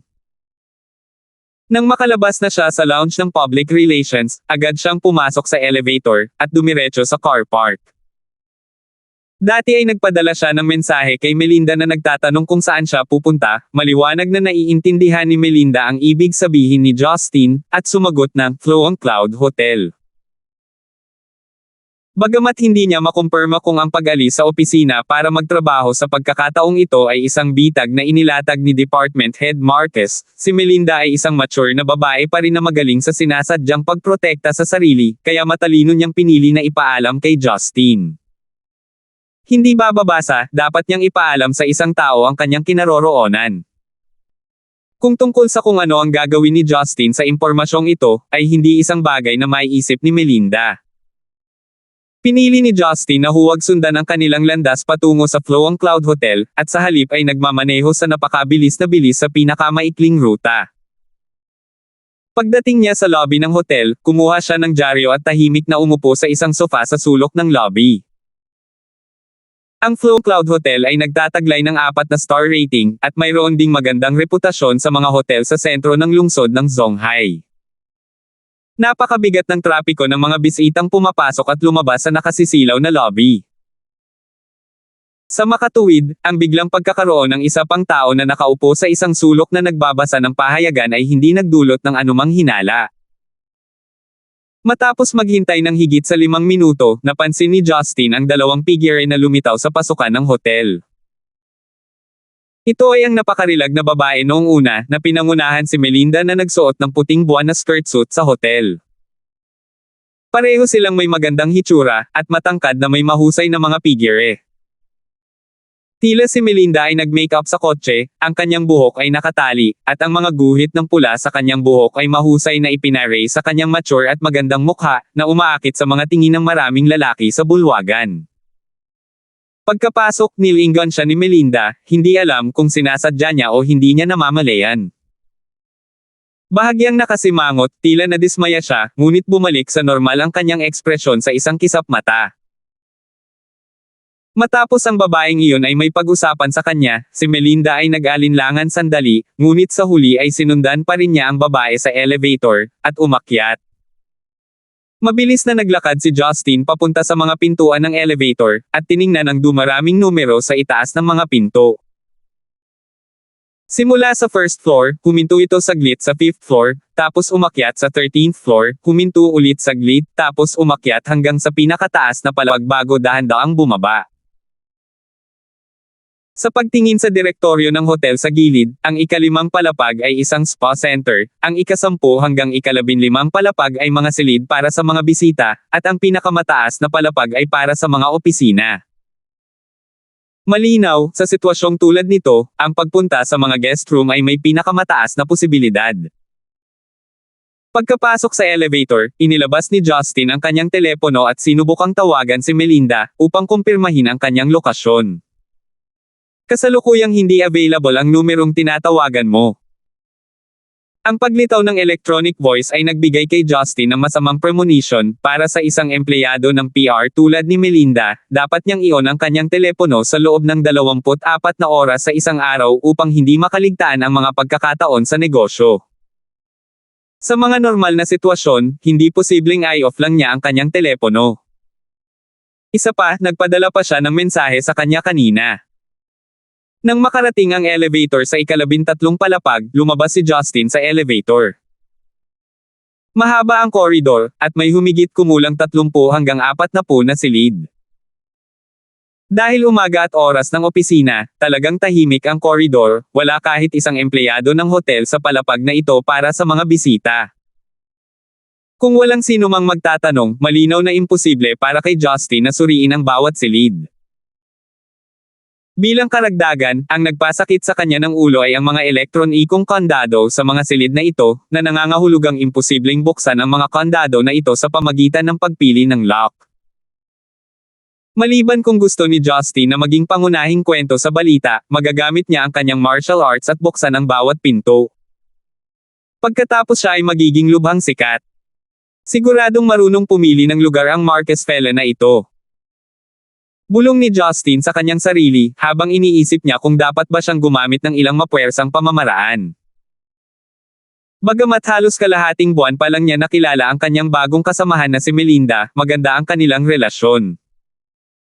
Ang relasyon sa pagitan ng mga tao ay hindi nangangailangan ng pagsubok ng oras upang tunay na maging tapat at maaasahan, lalo na sa pagitan ng mga lalaki at babae. Kung mapagkakatiwalaan nila ang isa't isa, sulit na gumawa ng isang bagay para sa kabaligtaran. Sa pag-address ng isang hakbang, kung ang gayong maganda at mature na babae ay madungisan ng matandang Marquez na iyon, tiyak na mas malala ang pakiramdam ni Justin kaysa sa kung kumain siya ng langaw. Habang sumasakit ang ulo niya, narinig niya ang tunog ng pagbukas at pagsara ng pinto mula sa pinakasilangang sulok, at ang magandang bihis na babae na umakay kay Melinda ay lumabas na may malawak na ngiti. 64. Nagpapasalamat si Justin sa pakikilahok ng babaeng ito, talagang nagbigay siya ng tulong kapag kailangan niya ito. Habang siya ay nag-aalala tungkol sa kung paano maghanap, siya ay nagbigay ng pinakamahusay na pahiwatig.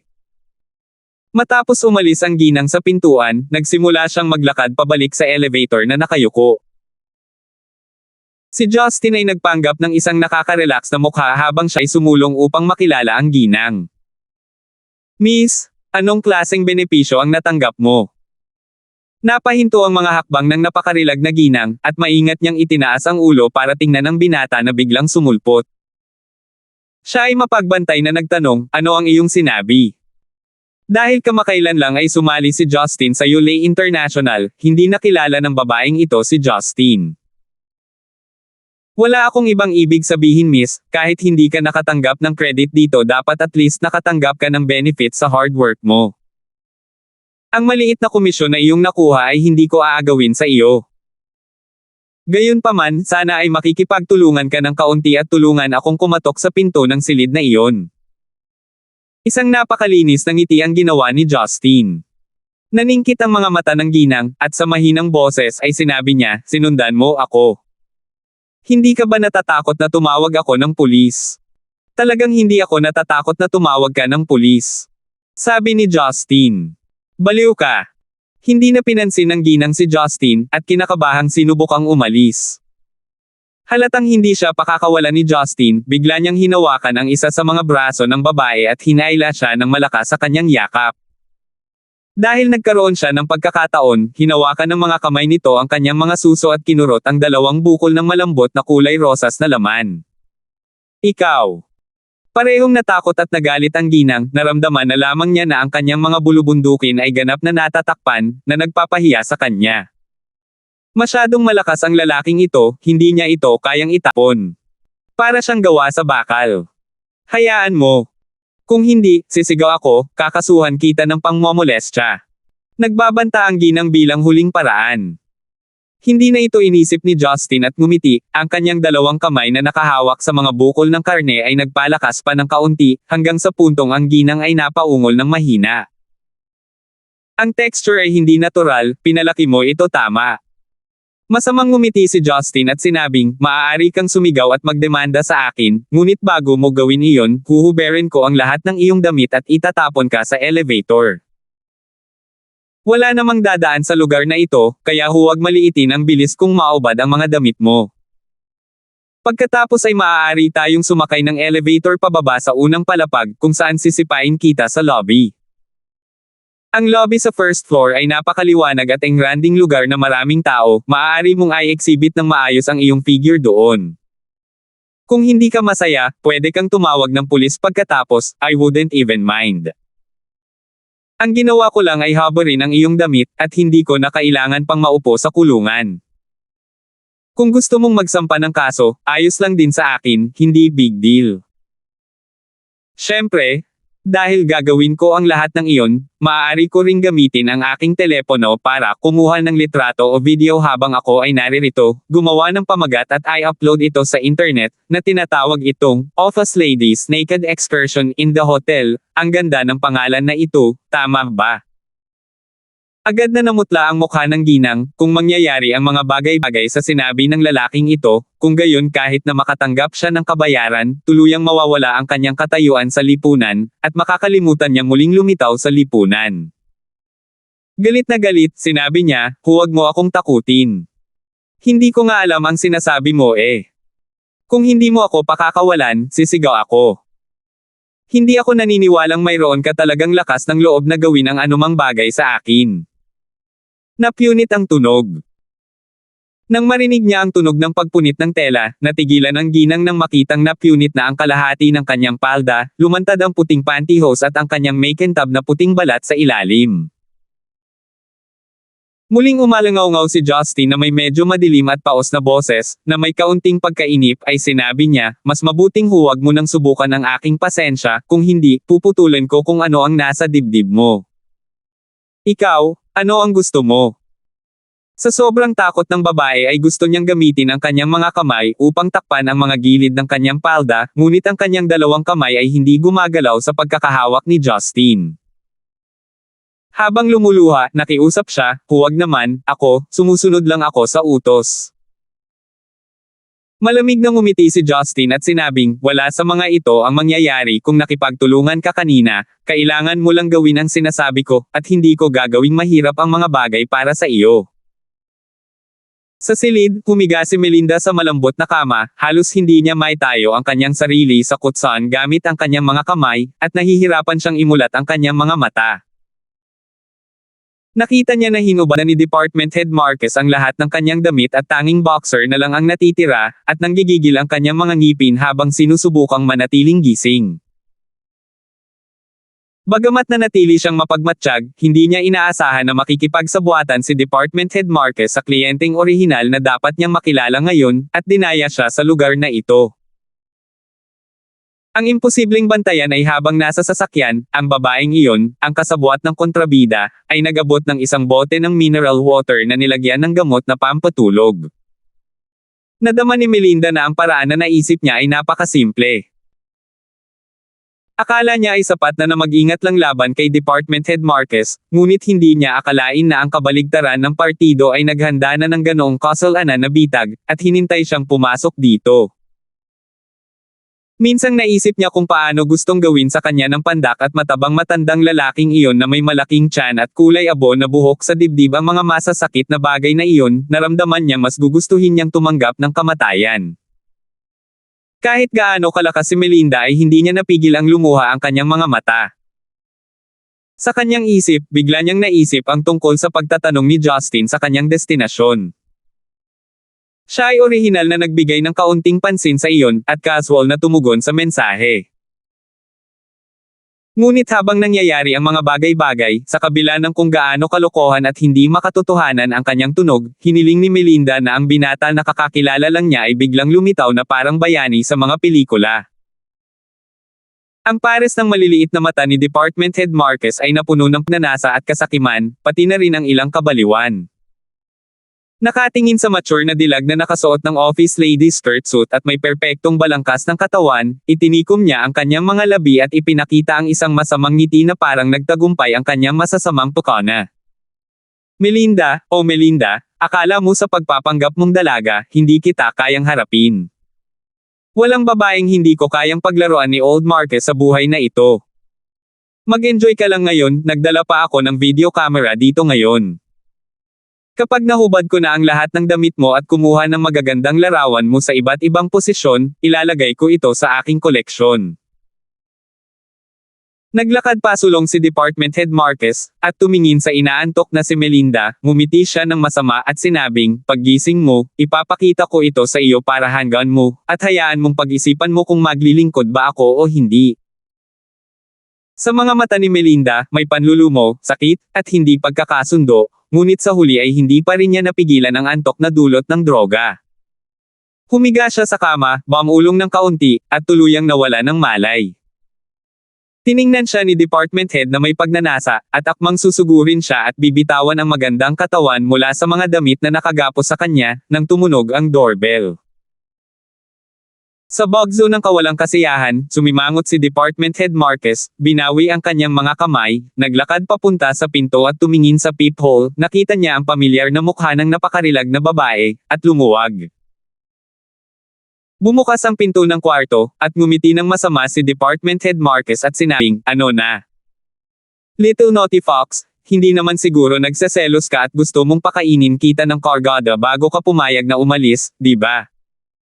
Napakatigas ng ngiti ng ginang, at hindi siya umimik, parang kumakain ng bitter gourd.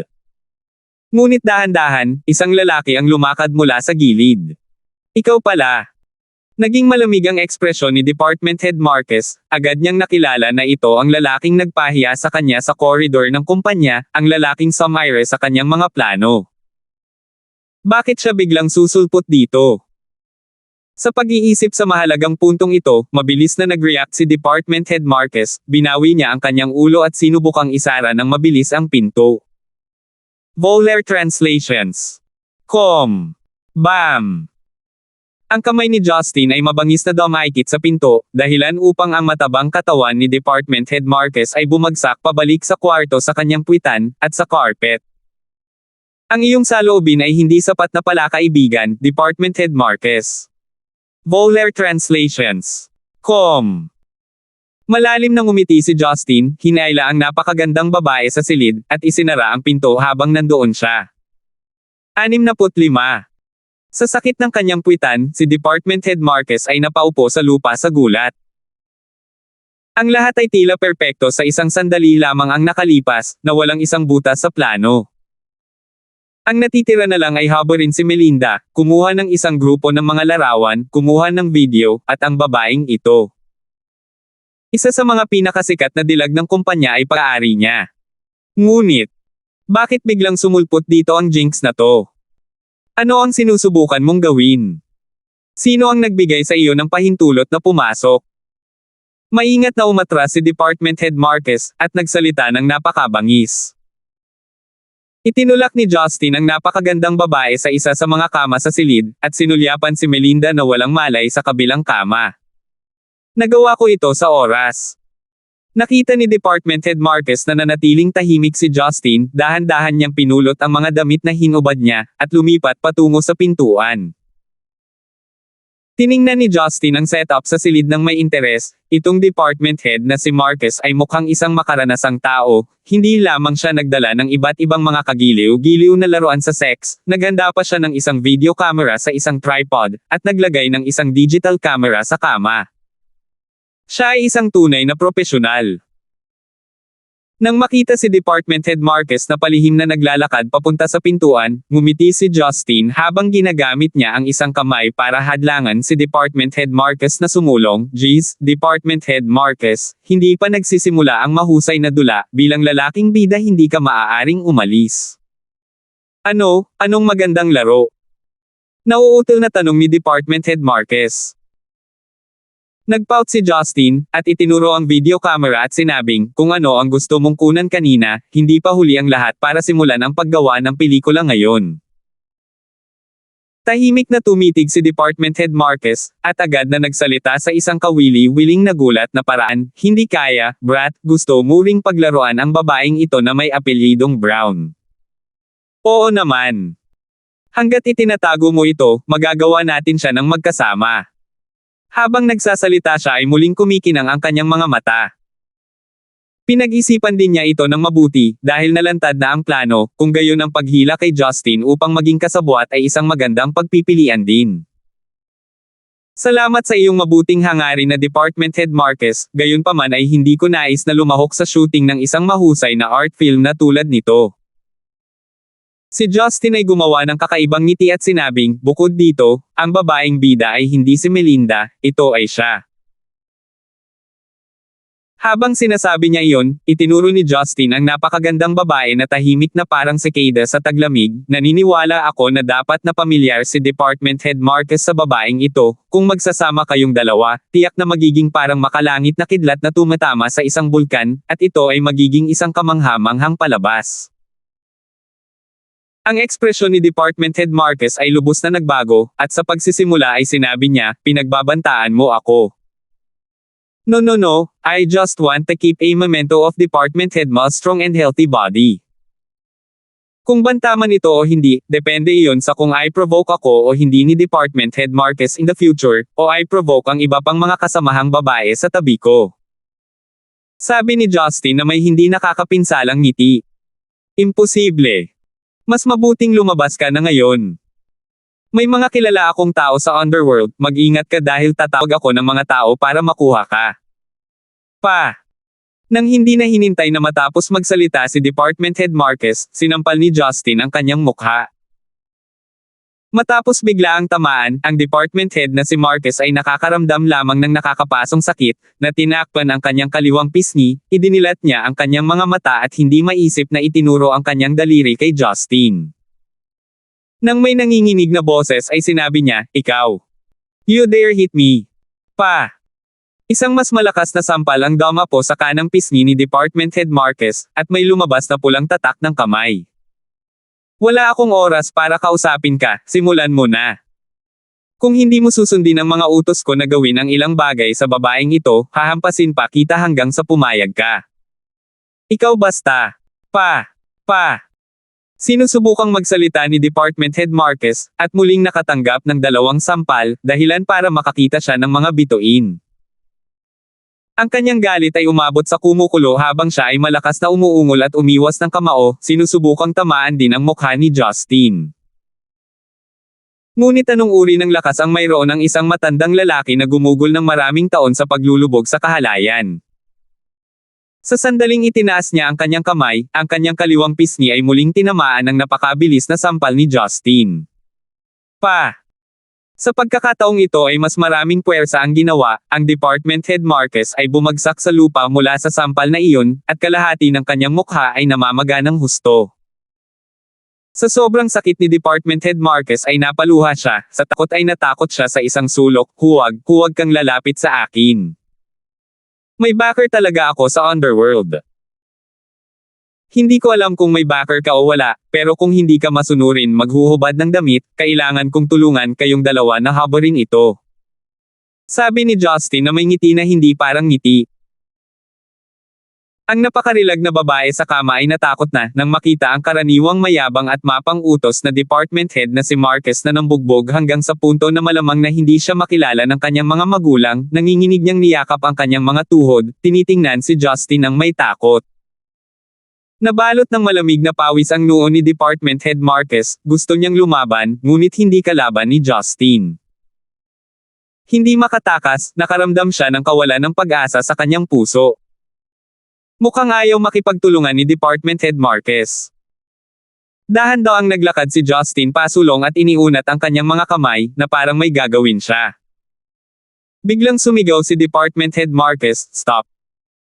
Sa sobrang kahirapan ay nilunok niya ang kanyang laway at sinabing, makikinig ako sa iyo, ngunit kailangan mong garantiya na hindi mo ako bantaan kung hindi ko I-provoke si Melinda at ang iba pa. Napabuntong hininga si Justin, at biglang tinapakan ang hita ni Department Head Marquez. OWW. Napaungol si Department Head Marquez, parang sinaksak ng tulos ang hita niya. Hindi ka karapat-dapat na pag-usapan ang mga kondisyon sa akin, at hindi ka karapat-dapat na pagdudahan ang aking mga salita. Ang hinihiling ko lang sa iyo ay, gagawin mo ba o hindi, walang ekspresyong sabi ni Justin. Gagawin ko. Gagawin ko. Sa buhay na ito, hindi pa nakatanggap ng ganitong pagmamaltrato si Department Head Marquez, isang beat until willing na eksenang tulad nito ay lumabas lamang sa mga palabas sa TV.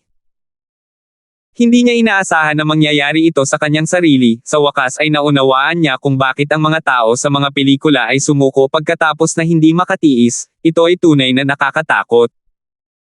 Nang hindi na hinintay ang mga tagubilin ni Justin, gumapang si Department Head Marquez sa sahig patungo sa kama ng napakarilag na babae, at galit na sumigaw, "Slut! Dali-dali mong tanggalin ang damit mo." Boo! Pero, may mga luha sa mata ng ginang habang ipinakita niya ang pagpapahayag ng kahihiyan at kawalan ng pagkakasundo, Department Head Marquez ayoko. Pa! Sa pagkakataong ito ay si Department Head Marquez naman ang sampal sa mukha ng babae, na may baluktot na mataba na mukha ay sinabi niya, tanggalin mo nga kung hihilingin ko, para saan ka nagkukunwaring matuwid na dalaga sa harapan ko. Bumuhos ang mga luha ng babae, ngunit nagsimula pa rin siyang maghubad ng kanyang damit bilang pagsuko habang humihikbi. Isang makatarungang dibdib, mahabang perpektong hugis na mahabang binti, at isang namumukod tanging likuran ay nagsimulang unti-unting lumantad sa purong puting bedsheet. Kung ang mga ito ay inilagay sa isang nightclub, tiyak na magiging top-grade goods ang mga ito. Nang maghubad ang babae hanggang sa bra at palda na lang ang natitira, itinutok na ni Justin ang video camera sa lalaki at babae, at excited na pinanood ang live na erotikong pagtatanghal. Si Department Head Marquez ay palaging kumukuha ng pelikula sa iba, sa pagkakataong ito ay siya na ang kumuha ng pelikula. Bagamat hindi siya sanay, sa sandaling naisipan niyang bugbugin ni Justin, natitiis lang niya ang kahihiyan, niyakap niya ang katawan ng ginang at sinimulang halikan ang buong katawan nito. Maluha-luha ang ginang noong una, ngunit matapos mahalikan ang ilang pribadong parte ng katawan ay unti-unti siyang nalilibyugan, at tinanggap ang katotohanan dahil bagay na siya sa matandang ito, wala nang dapat ikahiya. Sa karanasang ito, tiyak na magiging mas malapit pa ang relasyon niya kay Department Head Marquez, dahil nasa iisang bangka sila, baka mas marami pa siyang benepisyong matanggap. Nang ganoon ang pag-iisip niya, unti-unti ring naglaho ang hindi napigil ang damdamin sa kanyang puso. Ang dalawa na kinukunan, may binatilyong nanunood sa gilid. Sa ilalim ng gayong pagmamaltrato, lahat ng uri ng masasamang kaisipan ay sumibol sa kanilang isipan. Habang sila ay nagyakapan, naghahalikan, at nagkakasalubong, mas nakaramdam sila ng kakaibang kasiyahan, na higit pa sa mga lihim na pakikipagsapalaran sa pakikipagtalik na pinagsaluhan nila noon. 66.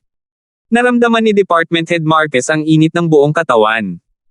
Hindi na siya nagbigay ng pakialam sa pagkuha ng pelikula.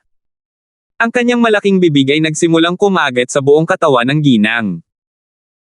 Nagsimula na ring magpalakas ng lakas ang mga kamay niya habang kinukurot ang malambot na dibdib ng ginang. Pilit niyang hinubad ang black lacy underwear na suot niya. Ang ginang ay masigasig din na nagsimulang gumanti, walang humpay na hinalikan at nakipagdila kay Department Head Marquez. Ang kanyang pares ng mahabang malajade na braso ay humahaplos sa mataba at matipunong likod ni Department Head Marquez. Nakita ni Justin kung gaano ka-engrossed ang dalawa, at nakaramdam ng kaunting init sa loob, gayunpaman, natural na hindi siya magagalit na sumali sa away. Kahit na ang babaeng iyon ay maituturing na isang kagandahan, kung ihahambing sa iba pang mga kababaihan sa kanyang tabi, siya ay lubos na mababa. Isa pa, hindi ako basta-basta na tao. Department Head Marquez, huwag mong sayangin ang mga props na dala mo, hindi naman mura ang mga bagay na ito, bakit hindi mo gamitin? Sabi ni Justin habang nakakamandag siyang ngumiti. Lumabas ang ulo ni Department Head Marquez mula sa isang masikip na lugar sa pagitan ng mga suso ng ginang, ang kanyang mukha ay lubos na namumula, at ang kanyang mga mata ay nagliliyab, wala siyang pakialam sa malisyosong ngiti ni Justin, at napakabilis na kinuha ang ilang laruan na dinala niya rito mula sa cabinet, at sinimulang gamitin ang mga ito sa ginang. Woo! Kahit na ang ginang ay nakatanggap din ng ganoong pagtrato sa nakaraan, sa pagkakataong ito ay napakatindi, at hindi niya mapigilan ang pagluha. Ngunit hindi niya pinigilan si Department Head Marquez, at sa halip ay sumama sa kanyang mga galaw. Ang kanyang ungol ay nagsimulang maging kakaibang kaakit-akit at banayad. Lalong tumindi ang Flames of War na sumunod, nang si Department Head Marquez ay labis na nuwili sa dula, sinimulan niyang ibigay ang lahat sa isang ekspedisyon na nagdudulot ng kalituhan sa katawan ng babae. Nakalipas na ang kalahating oras, at kumpleto na ang kanilang foreplay. Ang single-sized na kama ay puno ng kanilang mga sira-sirang bakas, ang kanilang malansang amoy ay lumaganap sa hangin. Si Justin ay labis na nasa sabik habang siya ay nanunood, at patuloy na nagbibigay ng mga mungkahi sa gilid, Department Head Marquez. Huwag lang isang posisyon, magpalit ng posisyon, para mas maganda pa ang resulta ng paggawa ng pelikula. Sa sandaling iyon, ang silid ng hotel ay tunay na naging isang studio ng paggawa ng pelikula. Maliban sa pagdidirekta, panapanahon ding kumukuha si Justin ng ilang magagandang larawan, paulit-ulit na nasnap ang shutter, paminsan-minsan ay nagbabago rin ang anggulo ng video camera. Higit na mas dedikado siya ngayon kaysa noong nagtrabaho siya sa opisina. Nakakalungkot lang na nagkaroon ng disparity sa pagitan ng mga pamantayan ni Department Head Marquez sa aktwal na labanan at ang kanyang kakayahan sa pag-arte. Makalipas lamang ng 5 hanggang 6 na minuto, humiga si Department Head Marquez sa maningning na puting likod ng ginang, hingal na hingal at hindi makagalaw, na parang sarat. Gayunpaman, hindi kailanman natanggap ng ginang ang kanyang kasiyahan, ibinaba niya ang kanyang natitirang puwit na nagbabalak na tapusin ang dulang ito. Malabong nagmura si Department Head Marquez, hindi alam kung ano ang tawag niya sa ginang. Naglabas siya ng ilang kakaibang gamit, at sa sunod-sunod na paggalaw, ang ginang ang nag-climax. Pagkatapos lamang na huminto ang dalawa upang magpahinga ay napagtanto nila kung ano ang kanilang ginawa, nakita nila ang nasisiyahang si Justin na inilabas ang video at mga SD card ng digital camera, at hindi nila maiwasang ipakita ang mga mukha na puno ng kawalan ng pag-asa. Ikaw, gagawin mo ba ang iyong pangako na hindi ipagkalat ito? Maingat na tanong ni Department Head Marquez. Dahil sa matagal niyang takot na matamaan, ginamit niya ang kanyang kamay sa pagtakip sa kanyang pisngi, at nagsalita ng napakahina. Hanggat maganda ang ugali mo, hindi ko talaga sasayangin ang oras ko sa pakikipaglaro sa iyo. Sabi ni Justin. Nakahinga ng maluwag ang department head na si Marquez, ngunit para mas maging secure siya, sinabi niya, kapag nagkaroon ako ng pagkakataon, babanggitin kita sa HR department at sa iba pang matataas na empleyado, para mas mabilis kang ma-promote. Ngumiti si Justin at sinabing, wala akong pakialam sa mga ganoong bagay, ngunit mas mabuting umalis ka sa lugar na ito kasama ang babaeng ito, hindi ko talaga gustong makita ang iyong mukha. Kung tungkol sa mga kagamitan mo, alisin mo rin ang lahat. Agad namang kinilig si Department Head Marquez. Pinulot niya ang kanyang mga damit na nagkalat sa sahig at isinuot, habang nagmamadali rin ang ginang na nagpapahinga na mabilis na magsuot ng damit. Nang matapos ang dalawa na magsuot ng kanilang mga damit at kunin ang kanilang mga bag, handa na silang tumakas, bago sila pinaalalahanan ni Justin, iwan ang pera para sa kwarto, mag-check out ako sa hotel room mamaya. Natisod si Department Head Ma. Dali-dali siyang naglabas ng ilang malalaking notes at inilagay sa kama. Malungkot siyang ngumiti at nagmamadaling lumabas ng pinto kasama ang ginang, na para bang ayaw na niyang magtagal pa. Pagkaalis ng dalawa, naglinis ng kwarto si Justin, at umupo sa gilid ng kama kung saan natutulog si Melinda. Malumanay siyang ngumiti at sinabing, Sis Melinda, hindi mo na kailangang magpanggap na natutulog ka na, sobrang pula na ng mukha mo, akulay ng mga hindi nakakaalam ng nangyari na mataas ang lagnat mo. Dahan daw ang binuksan ni Melinda ang kanyang mga mata. Dahil nahihiya siya, medyo nanginginig ang mga pilik mata niya, at ang maganda at malambing niyang mukha ay lalong nakakaawa. Pagkaraang dahan daw ang bumangon, marahan siyang sumando sa headboard, tumingin kay Justin na may kahihiyang ekspresyon, at habang nakatagilid ang kanyang ulo ay mahina niyang tinanong, alam mo bang gising na ako sa simula? Talagang hindi nararapat na gumising sa sitwasyon ng mas maaga, kaya't pinaalis ko sila, kung hindi, maaari kang makaiwas ng labis. Matapat na sagot ni Justin. Kinagat ni Melinda ang kanyang labi, at biglang ngumiti ng matamis, masama ka talagang tao, halos paglaruan mo sila sa pagsigaw mo na parang nangangatay ka ng baboy. Kung hindi ko sila pinaglaruan, gagawa sila ng paraan para paglaruan ka. Naniniwala akong hindi ka makasarili to the point na isakripisyo mo ang sarili mo, di ba? Ano ang ibig mong sabihin na isinakripisyo ang aking sarili? Kalokohan lang ang alam mo. Mapaglarong nagpout si Linda habang nilaibot niya ang kanyang mga mata kay Justin, pero kailangan ko pa ring magpasalamat sa iyo, na ibigay ko na ang sarili ko sa tadhana, hindi ko inaasahan na bigla kang lilito.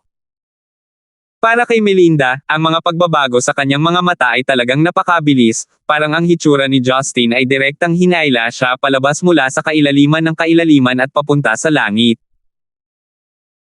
Kung hindi dahil sa mga karanasan niya sa mundo ng negosyo, nakalimutan na niyang ipahayag ang kanyang pasasalamat at umiyak ng malakas. Ngunit walang pag-aalinlangan, lubos siyang nagpapasalamat kay Justin. Nagkibit-balikat si Justin, hindi iyon malaking bagay. Pero, Sis Melinda, sobrang curious ako, ano ang impression mo sa paggawa ng pelikula kanina? Nang makita si Justin na nagpahayag ng kakaibang ekspresyon, naramdaman lang ni Melinda ang pagtibok ng kanyang puso, kakaiba ang pakiramdam sa kanya. Ibinaba niya ang kanyang ulo, at hinaplos ang magulo niyang buhok, kaunti lang ang nakita ko, at wala akong alam. Pero parang natatandaan ko, na hindi nagtagal pagkatapos nilang maghalikan, binuksan mo ang iyong mga mata. Hindi kaya may selective memory si Sis Melinda. Sa wakas ay hindi na natiis ni Melinda na magsalita tungkol sa maduming paksang ito, tumayo siya at hinampas ang likod ni Justin ng ilang beses. Parehong namumula ang kanyang pisngi habang sinasabing, tama. Nakita ko lahat. So what if I saw all of it, di ba kasalanan mo lahat, rogue ka? Sis Melinda, kailangan mong linawin ang mga bagay, nasa Department Head Marquez, sinadya kong iligtas ka dahil nakaramdam ako ng pag-aalala sa iyo. Matuwid na nagsalita si Justin. Malinaw na alam mo nagising ako pero hiniling mo pa rin sa kanila na gawin ang mga iyon. Ang mga maalay na bagay, siguradong hindi ka makakatulog ng maayos. Nagreklamo si Melinda, ngunit sa kanyang magagandang mga mata ay sinundan niya ang pagtatanong, may asawa ka na, ngunit hindi ka pa rin matuwid, hindi naman pwedeng ikaw at ang iyong asawa ay mahilig maglaro tulad nila, di ba? Natahimik si Justin, iniisip kung paano kung gawin niya ang mga bagay na iyon kay Marian, at biglang nanginag. Hindi ba niya puputulan ang kapatid ko? Kaya natawa siya ng bahagya, tapusin muna natin ang paksang ito, Sis Melinda mag-ayos ka muna, pagkatapos ay bumalik ka sa opisina. Napaatras si Melinda, at hindi na nagpatuloy sa paksang iyon, sumimangot siya at tumango, masyadong mabaho ang lugar na ito, bilasan na natin at umalis. Nang makalabas sila sa Flowang Cloud Hotel, tanghalian na, si Melinda ay bumalik mula sa pintuan ng kamatayan, at nakaramdam ng kaunting takot, ngunit mas nakaramdam ng kagalakan, habang nakatingin sa relo, nag-alinlangan siya sandali at sinabi kay Justin, Justin, gusto kitang pasalamatan ng maayos, paano kung I-treat kita ng tanghalian? Siyempre ayos lang, pero medyo malaki ang gana ko, kaya may dala ka bang pera, Sis Melinda? Nang makita ni Melinda na sumang-ayon si Justin, masaya at kaakit-akit niyang ipinikit ang mga mata sa kanya, sino ang pakialam kung mabusog ka o kumain ka ng maayos. Salamat po, sinamahan ninyo ako, ingat lagi mga master.